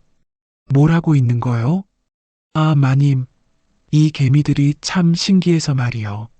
저리도 작은 몸으로 저보다 큰 것들을 나르고 정말 부지런하지 않습니까? 저도 저렇게 부지런해지고 싶어서 구경하고 있었어요. 월아는 어이가 없어 말문이 막혔어요. 개미 구경하라고 보낸 것이 아니라 참외를 살피라고 했는데. 아, 그러고 보니 그랬군요. 하하. 강사는 해맑게 웃었어요. 그 웃음이 어찌나 순진하고 밝은지 월아는 화를 낼 수가 없었지요. 어느 저녁 월아는 강산이 혼자 마당에서 하늘을 바라보는 모습을 보았어요. 그의 옆모습이 달빛에 비쳐 마치 그림 같았지요. 무슨 생각을 하고 있어요? 아, 마님. 별을 보고 있었어요. 별을? 네, 어머니가 돌아가시기 전에 말씀하셨거든요. 하늘의 별들은 모두 우리를 지켜보는 조상들이라고요. 강산의 목소리에 그리움이 배어 있었어요. 월아는 그런 그가 더욱 안쓰러워 보였지요. 부모님을 일찍 여의셨군요. 네, 전란 때 돌아가셨어요. 저는 운 좋게 살아남았지만 강산의 눈가에 슬픔이 어렸어요. 월아는 그런 그를 위로해주고 싶었지요. 이제는 외롭지 않아요. 우리가 있잖아요. 그 말에 강산이 고개를 돌려 월아를 바라보았어요. 달빛 아래 두 사람의 시선이 마주쳤지요. 그 순간 말로 표현할 수 없는 감정이 두 사람 사이를 흘렀어요. 한편 강산도 몰래 월아를 지켜보곤 했어요. 그녀가 마루에서 바느질을 할 때의 우아한 모습, 정원에서 꽃에 물을 주는 자상한 모습, 갑순이와 정겹게 이야기를 나누는 따뜻한 모습들이 그의 마음을 설레게 했지요. 참 고운 분이시다. 강산은 혼자 중얼거렸어요. 처음에는 단순히 고마운 마음이었는데 어느새 다른 감정이 싹트고 있었던 것이에요. 어느 날 밤 비가 내렸어요. 강산의 헛간에 비가 새어 들어오자 월아는 그를 안채로 불렀지요. 오늘 밤은 여기서 주무세요. 안 됩니다, 마님. 어찌 감히. 괜찮아요. 사랑채 마루에서 주무시면 되니까요. 월아는 강산을 위해 깨끗한 이불을 가져다 주었어요. 그리고 따뜻한 차까지 끓여주었지요. 고맙습니다, 마님. 별 말씀을요. 당연한 일이에요. 그날 밤 두 사람은 같은 지붕 아래서 잠을 잤어요. 비바람 소리가 들리는 가운데 서로의 존재를 느끼며 묘한 설렘을 느꼈지요. 저녁 무렵 갑순이가 투덜거렸어요. 아씨, 저 강산 때문에 일이 더 늘었어요. 차라리 혼자 하는 게 낫겠습니다. 그래도 20알이라 약속했으니 어찌 저리도 바보 같은 사람이 있는지 모르겠어요. 그런데 이상하게도 밉지가 않네요. 얼굴이 순해서 그런가. 월화도 같은 생각이었어요. 강산의 허술함이 오히려 마음을 끌었지요. 잘생긴 얼굴과 넓은 어깨, 그리고 해맑은 미소가 자꾸만 눈에 아른거렸어요. 바보라 하나 어찌 이리도 빛이 나는고. 밤이 되면 월화는 창가에 앉아 달을 바라보며 강산 생각에 잠겼어요. 그의 순진한 눈빛이, 어설픈 손짓이, 해맑은 웃음소리가 마음속에서 맴돌았지요. 처음에는 단순히 불쌍해서였는데 어느새 그 마음이 다른 감정으로 변해가고 있었어요. 사흘째 되는 날이었어요. 한낮의 무더위가 기승을 부려 모든 것이 나른하고 고요했지요. 매미가 울어대고 닭들도 그늘에 숨어있는 그런 날이었어요. 월화는 목간통에 찬물을 받아놓고 목욕을 하기로 했어요. 갑순아, 마당 문 좀 잘 닫아놓거라. 네, 아씨. 혹시 모르니 문고리에 끈을 묶어놓겠습니다. 갑순이는 문을 단단히 닫고 시장에 심부름을 가고 없었어요. 집안이 조용해지자 월화는 안심하고 목욕 준비를 했지요. 먼저 차가운 우물물을 길어다가 목간통에 가득 채우고 향기로운 꽃잎 몇 개를 띄웠어요. 홀로 남은 월화는 천천히 저고리를 벗고 치마끈을 풀었어요. 하얀 속꽃마저 벗어젖히자 달빛처럼 하얀 살결이 드러났지요. 26 나이의 여인답게 곡선이 아름다웠고 남편 없이 지낸 3년 동안에도 여전히 탄력 있는 몸매를 유지하고 있었어요. 목간통에 발을 담그니 시원한 기운이 온몸으로 퍼졌어요. 천천히 몸을 담그고 머리를 적시며 콧노래를 흥얼거렸지요. 물방울이 어깨를 타고 흘러내리고 젖은 머리카락이 목덜미에 달라붙었어요. 한낮의 더위가 물의 차가움과 만나니 온몸이 시원해졌지요. 그때였어요.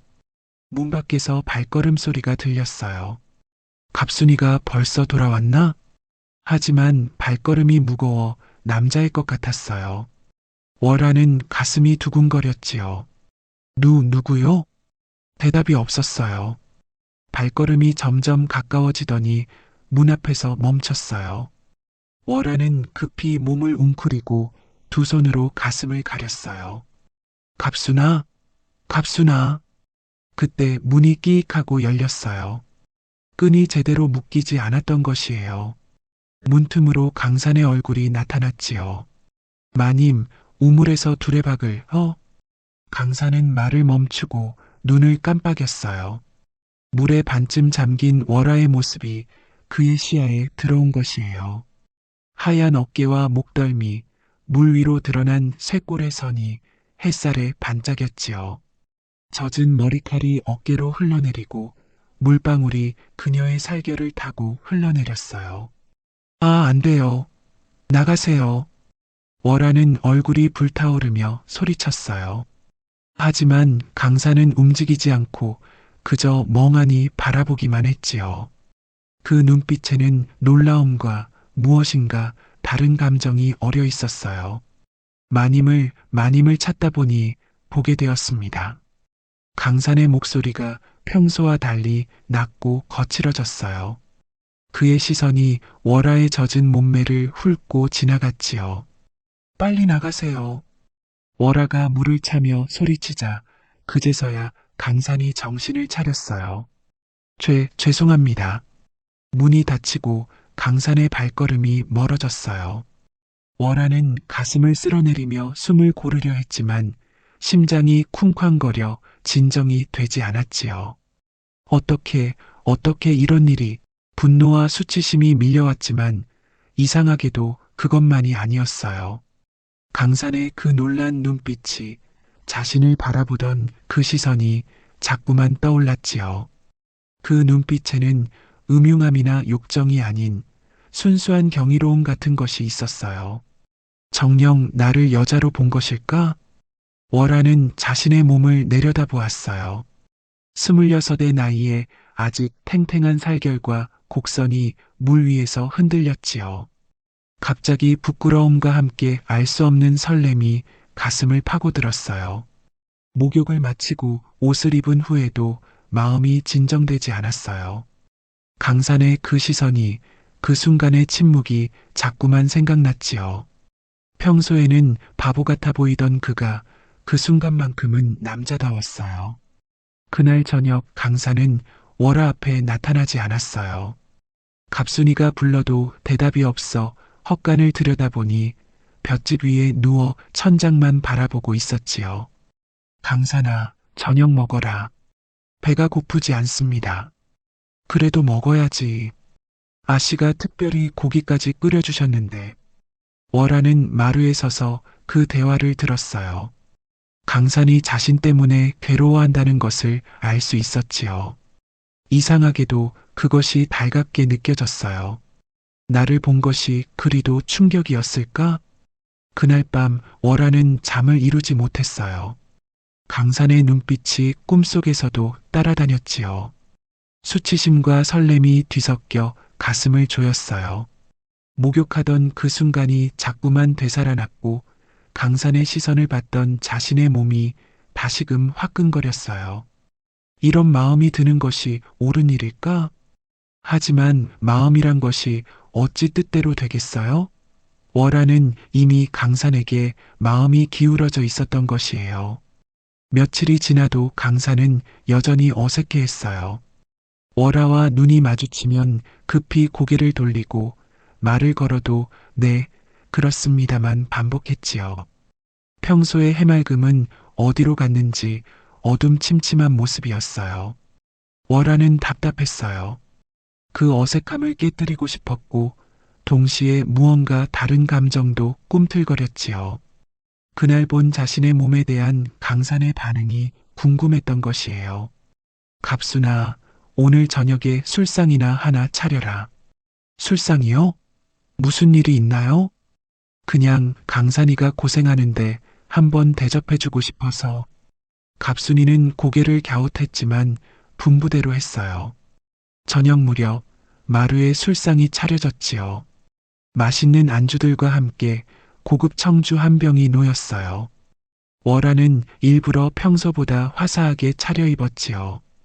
연한 분홍색 저고리에 하얀 치마를 입고 머리에는 예쁜 비녀를 꽂았어요.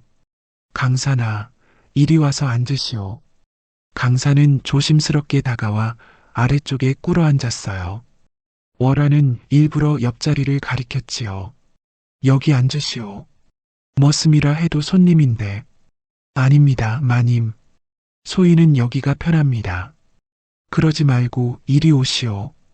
월화는 자리를 옮겨 앉으며 치마자락을 살짝 걷어 올렸어요. 하얀 발목이 은은히 드러났지요. 그리고는 술잔에 청주를 따라 건넸어요. 드시오. 강산은 두 손으로 받아들이켰어요. 월화도 잔을 들어 입에 댔지요.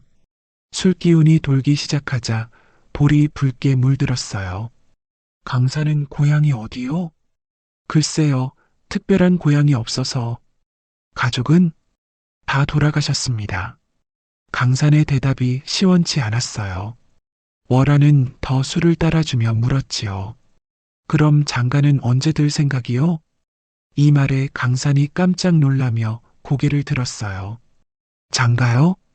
젊은 총각이 언제까지 혼자 살 수는 없지 않겠소?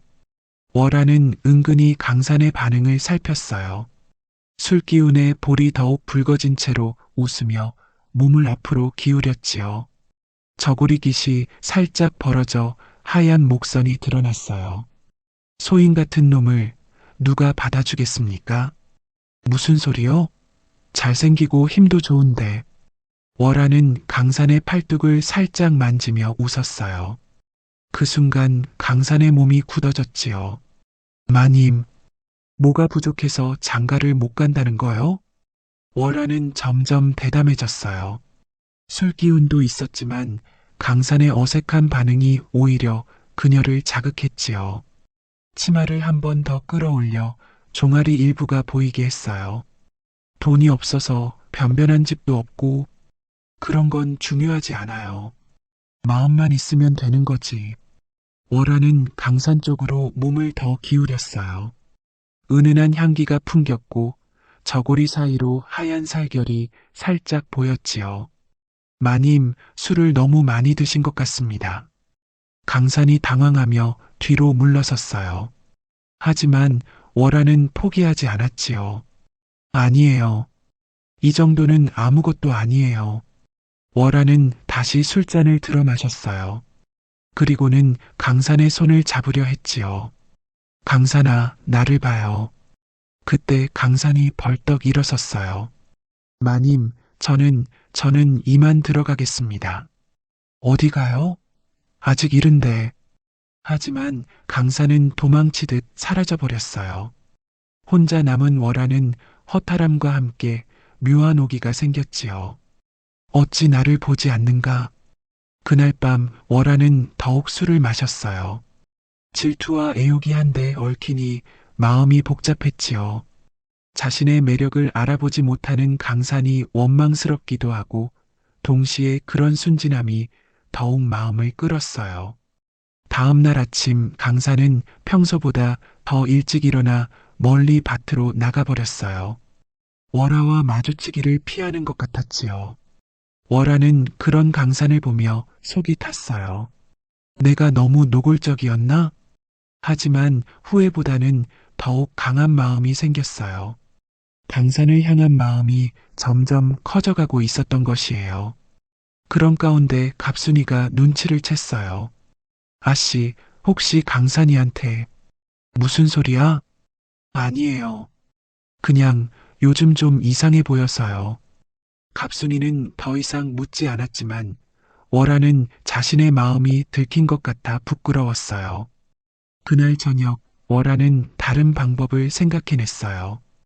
강산을 직접 유혹하는 대신 자연스럽게 가까워질 기회를 만들기로 한 것이에요. 강산아, 내일부터 내 책을 정리하는 일을 도와주겠어? 책을요? 네, 사랑채에 있는 책들이 너무 많아서 정리가 필요해요. 당신은 글을 아니까 도와줄 수 있을 거예요. 이것은 핑계였어요. 실제로는 강산과 함께 있는 시간을 늘리고 싶었던 것이지요. 다음 날부터 두 사람은 함께 책을 정리했어요. 좁은 사랑채에서 나란히 앉아 책을 분류하다 보니 자연스럽게 가까워졌지요. 때로는 손이 스칠 때도 있었고 같은 책을 보려다 얼굴이 가까워질 때도 있었어요. 이 책은 어떤 내용인가요? 월화가 물으면 강산이 설명해 주었어요. 그의 박식함에 월화는 감탄했지요. 정말 많이 아시네요. 어디서 배우신 거예요? 그저 책을 좋아해서 많이 읽었을 뿐입니다. 강산은 여전히 자신의 과거에 대해서는 말을 아꼈어요. 하지만 월화는 그런 신비로운 면이 더욱 매력적으로 느껴졌지요. 어느 날 두 사람이 시집을 보고 있을 때였어요. 이 시 참 좋네요. 월화가 한 구절을 읽었어요. 사랑을 노래한 아름다운 시였지요. 정말 그런가요? 강산도 그 시를 읽어보았어요. 그리고는 갑자기 얼굴이 붉어졌지요. 시의 내용이 사랑에 대한 것이어서 어색했던 것이에요. 마님, 이런 시는 왜요? 아름다운 시인데요.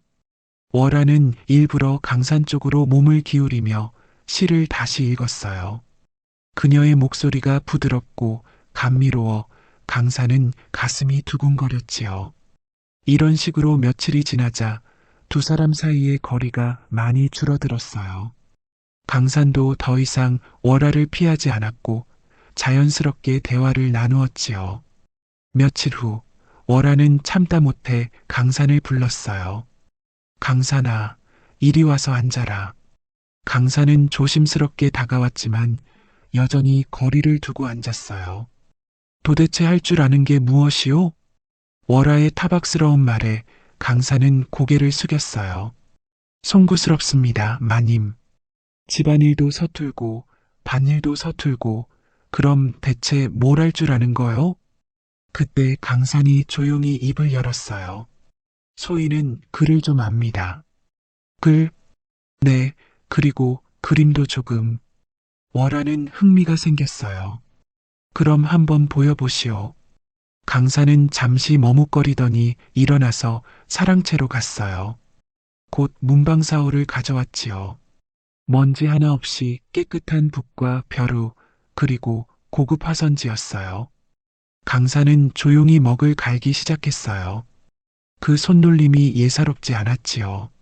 먹을 갈고 붓을 들어 종이 위에 대는 순간 그의 분위기가 완전히 달라졌어요. 붓끝이 종이 위를 흘러가자 매화가 피어났어요. 가지 하나하나가 살아있는 듯했고 꽃잎 하나하나에 생명이 깃들어 있었지요. 이어서 난초가 그려졌는데 그 우아한 자태가 바람에 흔들리는 것 같았어요. 월화는 숨을 죽이고 바라보았어요.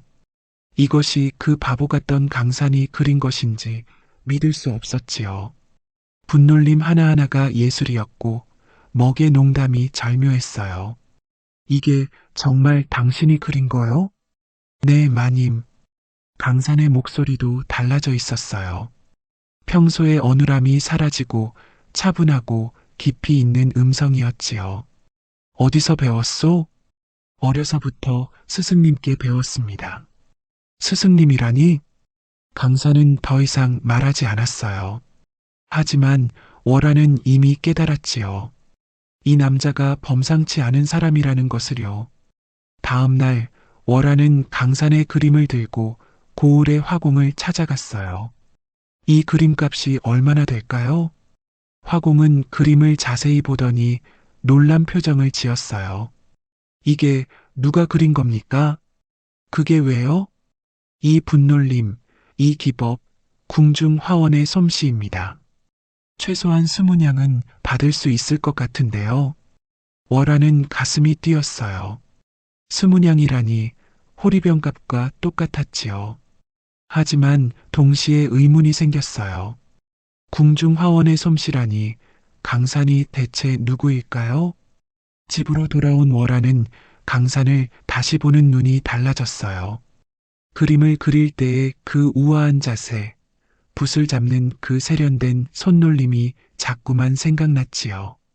강산아, 네 마님, 당신 그림이 20냥은 받을 만하다 하더군요. 강산의 얼굴에 놀람이 스쳤어요. 그럼 이제 가야겠군요. 왜요? 벌써 며칠 안 됐는데 빚을 다 갚았으니. 아니에요. 월화는 급히 말을 막았어요. 강산이 떠날까 두려웠던 것이에요. 그림은 팔지 않겠어요. 너무 아까워서요. 그럼 대신 다른 일을 해주세요. 제 어깨가 아픈데 매일 주물러 주시면 안 될까요? 이것은 핑계였어요. 실은 강산을 곁에 두고 싶었던 것이지요. 알겠습니다, 마님. 이렇게 해서 강산은 계속 월화의 집에 머물게 되었어요. 매일 저녁이면 월화의 어깨를 주물러 주었는데 그 손길이 어찌나 부드럽고 따뜻한지 월화는 몰래 가슴이 두근거렸지요. 강산의 손이 어깨를 만질 때마다 전율이 온몸을 흘렸어요. 그의 체온이, 그의 숨결이 가까이 느껴졌지요. 월화는 그 시간이 영원히 계속되었으면 좋겠다고 생각했어요. 마님, 이 정도면 될까요? 아니에요. 조금 더. 월화는 일부러 시간을 늘렸어요. 강산과 함께 있는 시간이 그녀에게는 가장 행복한 순간이었으니까요. 어느 날 월화와 강산이 장터에 나갔을 때의 일이었어요. 한 여인이 사내들에게 둘러싸여 울고 있었지요. 돈을 갚아라. 언제까지 미룰 셈이냐? 제발 조금만 더 기다려주세요. 곧 갚겠습니다. 그런 소리 듣기 지겹다. 사내들 중 하나가 여인을 밀쳤어요. 여인은 땅에 넘어지며 울음을 터뜨렸지요. 그때 강산이 앞으로 나섰어요. 그만두시오. 뭐야, 이놈은? 사내들이 강산을 노려보았어요. 하지만 강산은 물러서지 않았지요. 여인을 괴롭히는 것은 옳지 않소? 웃기는 소리 하네. 너 같은 거지가 무슨. 사내가 주먹을 들어 강산을 치려 할 때였어요. 갑자기 검은 갓을 쓴 무사들이 바람처럼 나타났지요. 감히 누구를 건드리려 하느냐? 무사들의 칼이 번쩍였어요. 악한 사내들은 혼비백산하여 도망쳤지요. 그리고 무사들도 강산에게 고개를 숙인 후 사라져버렸어요. 월화는 깜짝 놀랐어요. 무사들이 강산을 보호하다니 이게 무슨 일일까요? 그 뒤로도 비슷한 일이 몇 번 더 있었어요. 강산이 공경에 처할 때마다 어디선가 무사들이 나타나 도와주었지요. 마치 그림자처럼 강산을 지키고 있는 것 같았어요. 월화는 점점 의심이 들었어요. 강산이 대체 누구이기에 무사들이 호위를 할까요? 그의 정체에 대한 궁금증이 커져갔지요. 어느 날 밤 월화는 강산이 사랑채에서 무언가를 하고 있는 것을 발견했어요. 가까이 가서 보니 달빛 아래에서 혼자 춤을 추고 있었지요. 그런데 그 춤이 예사롭지 않았어요. 마치 궁중 무용 같은 우아한 동작이었지요. 월화는 숨을 죽이고 지켜보았어요. 강산의 움직임 하나하나가 예술이었고 그의 자태가 마치 신성 같았지요. 평소의 어눌한 모습은 어디 가고 완전히 다른 사람 같았어요. 정말 누구일까? 월화의 의심은 점점 커져갔어요. 궁중 화원의 솜씨, 우아한 춤, 그리고 무사들의 호의까지 이 모든 것이 우연일 수는 없었지요. 다음 날 월화는 용기를 내어 물어보았어요. 강산아, 정말 떠돌이가 맞아요? 네. 왜 그런 말씀을? 아니에요. 그냥 궁금해서요. 강사는 잠시 당황하는 기색을 보였지만 곧 평상시의 모습으로 돌아왔어요. 그런 중에도 두 사람의 관계는 계속 발전했어요. 어느 날 저녁 월아가 어깨가 아프다고 하자 강산이 주물러 주었는데 그 손길이 어찌나 부드럽고 정확한지 월아는 깜짝 놀랐어요. 어디서 이런 걸 배웠어요?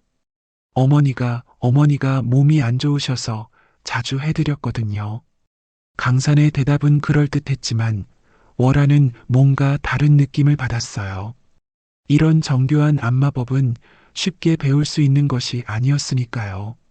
그날 밤 월아는 강산의 정체에 대해 곰곰 생각해 보았어요. 여러 가지 정황을 종합해 보니 평범한 떠돌이가 아닌 것은 분명했지요. 하지만 정확히 누구인지는 알 수 없었어요. 며칠 후 또 다른 사건이 일어났어요. 장터에서 한 아이가 물에 빠졌는데 강산이 뛰어들어 구해낸 것이에요. 그런데 그 헤엄치는 솜씨가 보통이 아니었지요. 마치 용같이 물속을 헤엄쳐 아이를 구해냈어요. 대단하네요, 강산 씨. 물에서 자란 사람 같아요. 사람들이 칭찬했지만 월아는 또 다른 의문을 품었어요. 그런 헤엄 실력은 어디서 익힌 것일까요? 그날 밤 월아는 마침내 강산에게 직접 물어보기로 했어요. 강산아, 정말 솔직하게 말해줘요. 당신 정체가 뭐예요? 마님 무슨 말씀인지. 그림도 궁중 화원 수준이고 춤도 궁중 무용 같고 헤엄도 그렇게 잘 치고 보통 사람이 아니잖아요. 강사는 잠시 말이 없었어요. 그리고는 깊은 한숨을 쉬었지요. 마님, 저는 그냥 여러 가지를 배운 사람일 뿐입니다. 왜 계속 숨기려고 해요? 나를 믿지 못하는 거예요? 월아의 목소리에 서운함이 배어 있었어요. 강사는 그런 그녀를 보며 마음이 아팠지요. 그런 게 아닙니다. 다만 아직 때가 아니라서요. 때라니요? 언젠가는 모든 것을 말씀드릴 날이 올 겁니다. 강산의 말에는 깊은 의미가 담겨 있는 것 같았어요. 월아는 더 이상 묻지 않기로 했지요. 언젠가는 진실을 알게 될 거라고 믿었으니까요. 그 후로도 강산의 정체를 암시하는 일들이 계속 일어났어요. 어느 날은 한자로 된 어려운 문서를 술술 읽어냈고 또 어느 날은 복잡한 계산을 머릿속으로 척척 해냈어요. 평범한 떠돌이가 할 수 있는 일들이 아니었지요. 하지만 월아는 더 이상 캐묻지 않았어요. 강산이 누구든 자신에게는 그저 사랑하는 사람일 뿐이었으니까요. 그의 과거나 신분보다는 지금 이 순간이 더 중요했어요. 드디어 20날이 다가왔어요. 월아는 초조했어요. 강산이 정말 떠날 것인지 아니면 계속 머물 것인지 알 수 없었지요. 그날 저녁 월아는 용기를 내어 강산을 불렀어요. 강산아, 이리 와서 앉아라. 네, 마님. 달빛이 마루를 비추고 있었어요. 월아는 떨리는 마음으로 입을 열었지요. 내일이면 20날이 다 되는구나. 네, 그렇습니다. 그럼 정말 떠날 거야? 강사는 잠시 말이 없었어요. 그의 표정에도 아쉬움이 어려 있었지요. 마님의 은혜를 어찌 다 갚겠습니까? 은혜는 무슨 은혜야? 나도 좋았어. 월아는 용기를 내어 강산의 손을 잡았어요. 차라리 내 집에서 함께 살면 안 되겠어? 나는 당신이 좋아. 강산은 놀란 듯 월아를 바라보았어요. 마님, 정말이야. 처음에는 불쌍해서였는데, 이제는 정말 좋아해. 월아의 눈에 눈물이 맺혔어요. 진심이었지요. 내가 과부라서 부담스럽다면 그냥 함께 살아도 괜찮아. 세상 사람들이 뭐라 해도 상관없어. 강사는 한참 동안 월아를 바라보았어요. 그리고는 갑자기 크게 웃었지요. 하하하. 월아는 당황했어요. 자신의 고백을 비웃는 것일까요? 왜 웃어요? 미안합니다, 마님. 그런 뜻이 아니라. 그때였어요. 갑자기 마당으로 검은 옷을 입은 무사들이 나타났지요. 이번에는 여러 명이었고 그들의 기세가 심상치 않았어요. 세자 저한 때가 되었습니다. 세자? 월하는 깜짝 놀라며 강산을 바라보았어요. 세자 저하, 궁으로 돌아가셔야 합니다. 무사들이 강산에게 절을 올렸어요. 월하는 현실을 받아들일 수 없었지요.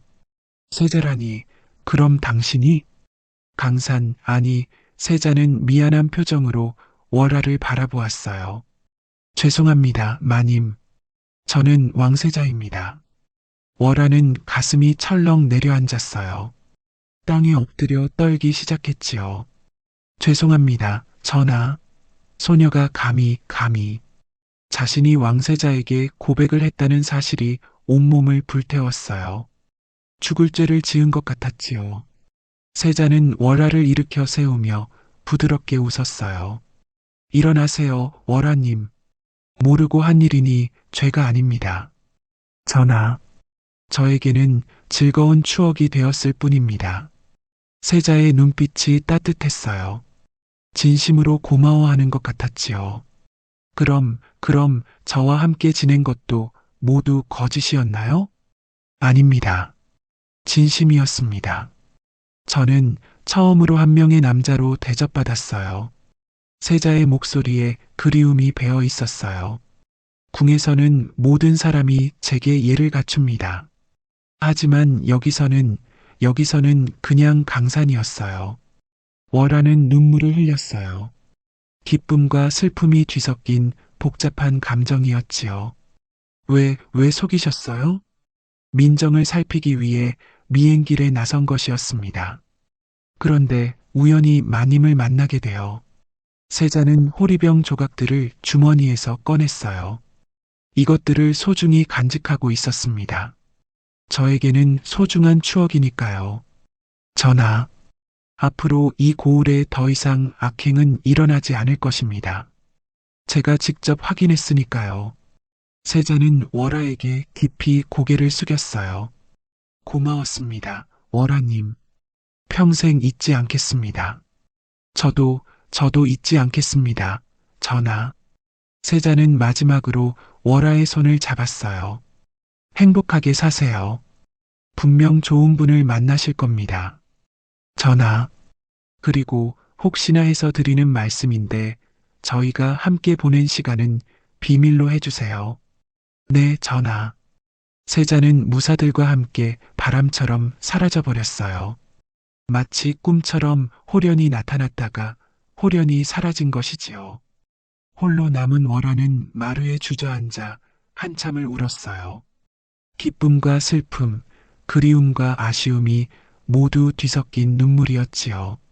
며칠 후 고을에 소문이 돌았어요. 악한 관리들이 모두 쫓겨나고 새로운 현감이 부임했다는 소식이었지요. 그리고 세자의 행차가 있었다는 이야기도 들렸어요. 월하는 그 소식을 들으며 쓸쓸히 미소 지었어요. 강산이, 아니, 세자가 약속을 지킨 것이지요. 그날 밤 월하는 달빛 아래 앉아서 옛날을 생각했어요. 호리병이 깨진 그날부터 시작된 20날간의 꿈 같은 시간이었지요. 정녕 꿈결 같았구나. 월하는 혼자 중얼거렸어요. 하지만 후회는 없었어요. 비록 짧은 시간이었지만 진정한 사랑을 느꼈던 소중한 경험이었으니까요. 하늘에는 별들이 반짝이고 있었어요. 그 별빛이 마치 강산의 맑은 눈빛 같았지요. 월하는 그 별을 바라보며 생각했어요. 언젠가 다시 만날 수 있을까? 하지만 그것이 불가능하다는 것도 알고 있었어요. 세자와 평민인 자신 사이에는 뛰어넘을 수 없는 신분의 벽이 있었으니까요. 몇 년 후 월하는 마침내 좋은 사람을 만나 재혼했어요. 남편은 착하고 성실한 상인이었지요. 행복한 삶이었지만 가끔 달밤이면 강산을 생각했어요. 그리고 훗날 세자가 왕이 되어 조선을 태평성대로 이끌었다는 소문을 들었을 때 월화는 가슴 한구석이 뿌듯했어요. 자신이 알던 그 순진하고 착한 강산이 훌륭한 임금이 되었다는 것이 자랑스러웠지요. 세월이 흘러 월화가 할머니가 되었을 때 손자들에게 옛날 이야기를 들려주곤 했어요. 할머니, 그래서 그 왕자님은 어떻게 되었어요? 왕자님은 훌륭한 왕이 되셔서 백성들을 잘 다스리셨단다. 그럼 할머니는? 할머니는 평생 그분을 잊지 않고 살았단다. 월화는 미소를 지으며 하늘을 올려다보았어요. 그곳에는 여전히 별들이 반짝이고 있었지요. 에필로그 영원한 기억. 이 이야기는 한때 진실로 있었던 일이라 전해져 내려와요. 호리병 하나가 맺어준 인연, 신분을 뛰어넘은 사랑, 그리고 아름다운 이별의 이야기지요. 사람들은 말해요. 진정한 사랑이란 가질 수 없기에 더욱 아름답다고. 월화와 강산의 사랑도 그러했어요.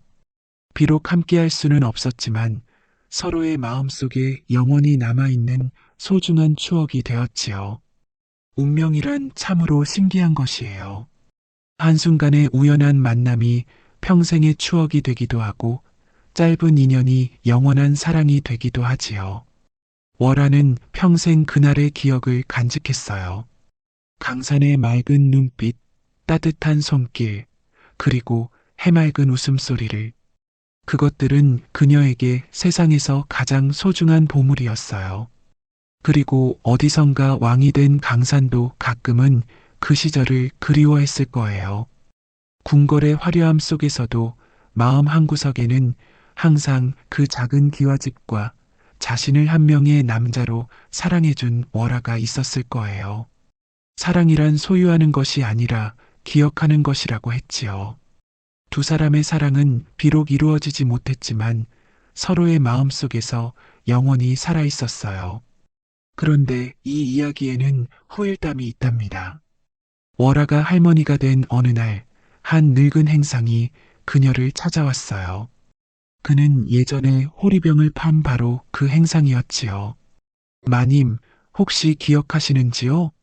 예전에 호리병을 파신. 아, 그때 그분이시군요. 어쩐 일로? 실은 그 호리병에 대해 말씀드릴 것이 있어서요. 행상은 신비로운 미소를 지으며 말했어요. 그 호리병은 사실 평범한 물건이 아니었어요. 진짜 신선이 쓰던 것으로 운명의 실을 엮어주는 신비한 힘이 있다고 전해져요. 그럼 우리의 만남도 그렇습니다.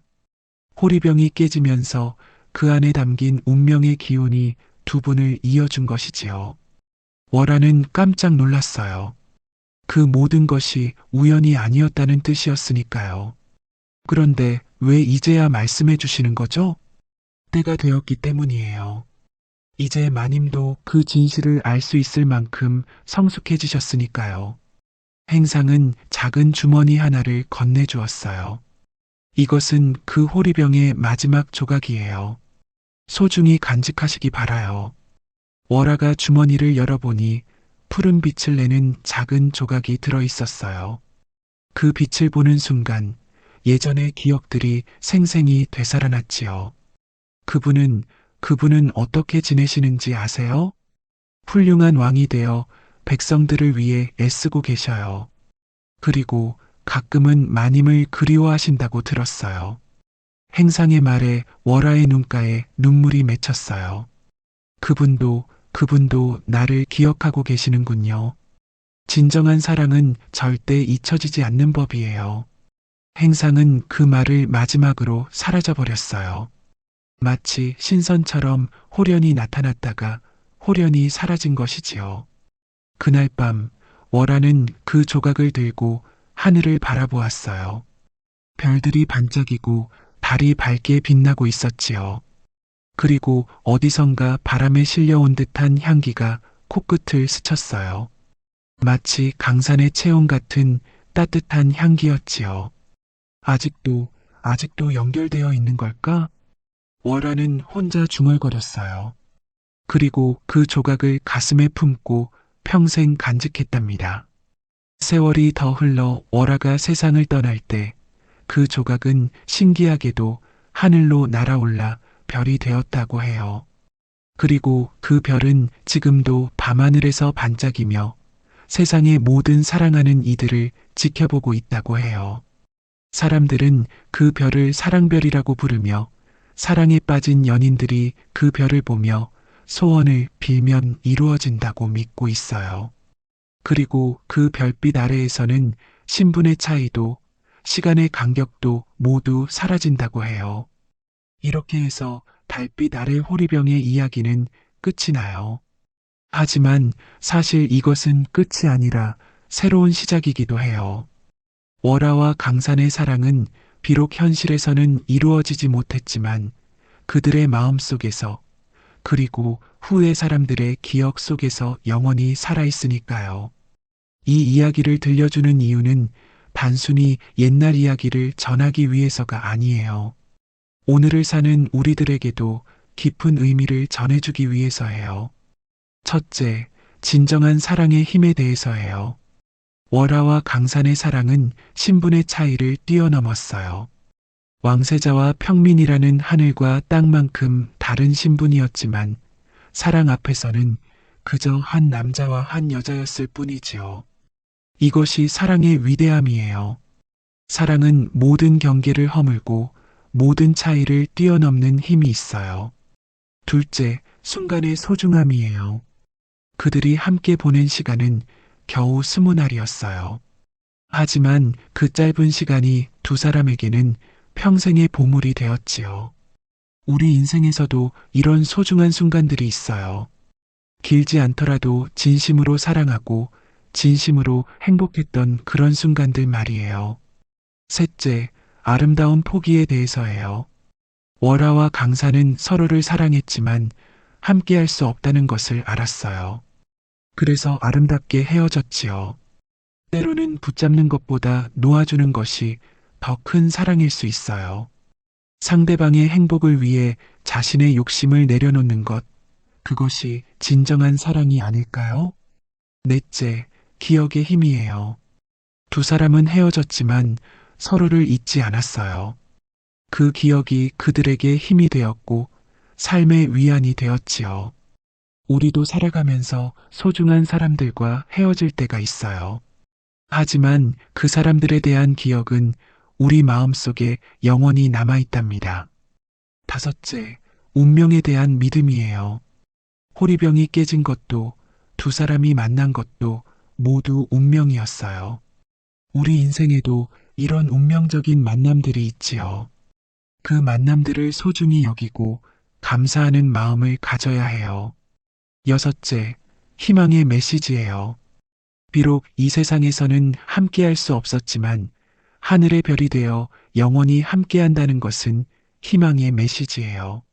사랑하는 사람을 잃었을 때 그들이 완전히 사라진 것이 아니라 다른 형태로 우리 곁에 있다고 믿는 것은 큰 위안이 되지요. 이 이야기는 또한 조선시대의 문화와 정서를 보여주기도 해요. 엄격한 신분제 사회에서도 사랑은 존재했고 그 사랑의 아름다움은 시대를 뛰어넘어 전해져 내려오고 있어요. 월화의 당당함과 강산의 순수함은 그 시대 사람들의 마음을 보여주는 거울이기도 하지요. 그리고 무엇보다 이 이야기는 우리에게 사랑의 용기를 줘요. 월화처럼 먼저 마음을 표현하는 용기, 강산처럼 상대방을 위해 물러서는 용기, 그리고 두 사람 모두처럼 아름답게 기억하고 그리워하는 용기 말이에요. 마지막으로 이 이야기는 현실과 이상의 조화에 대해서도 말해줘요. 두 사람은 현실적으로는 함께할 수 없었지만 이상적으로는 영원히 함께하고 있어요.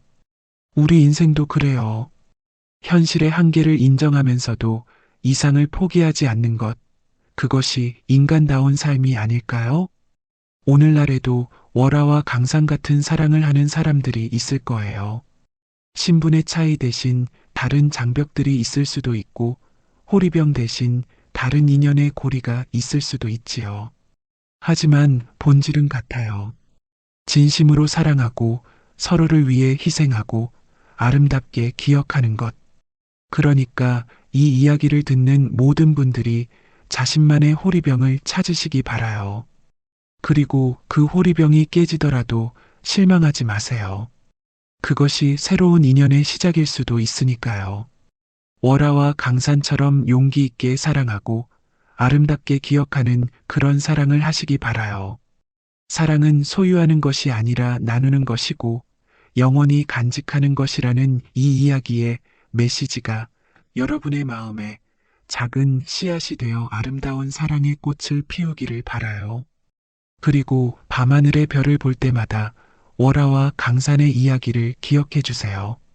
그들의 사랑이 여러분의 사랑에도 축복이 되기를 바라며 이 옛날 이야기를 마쳐요.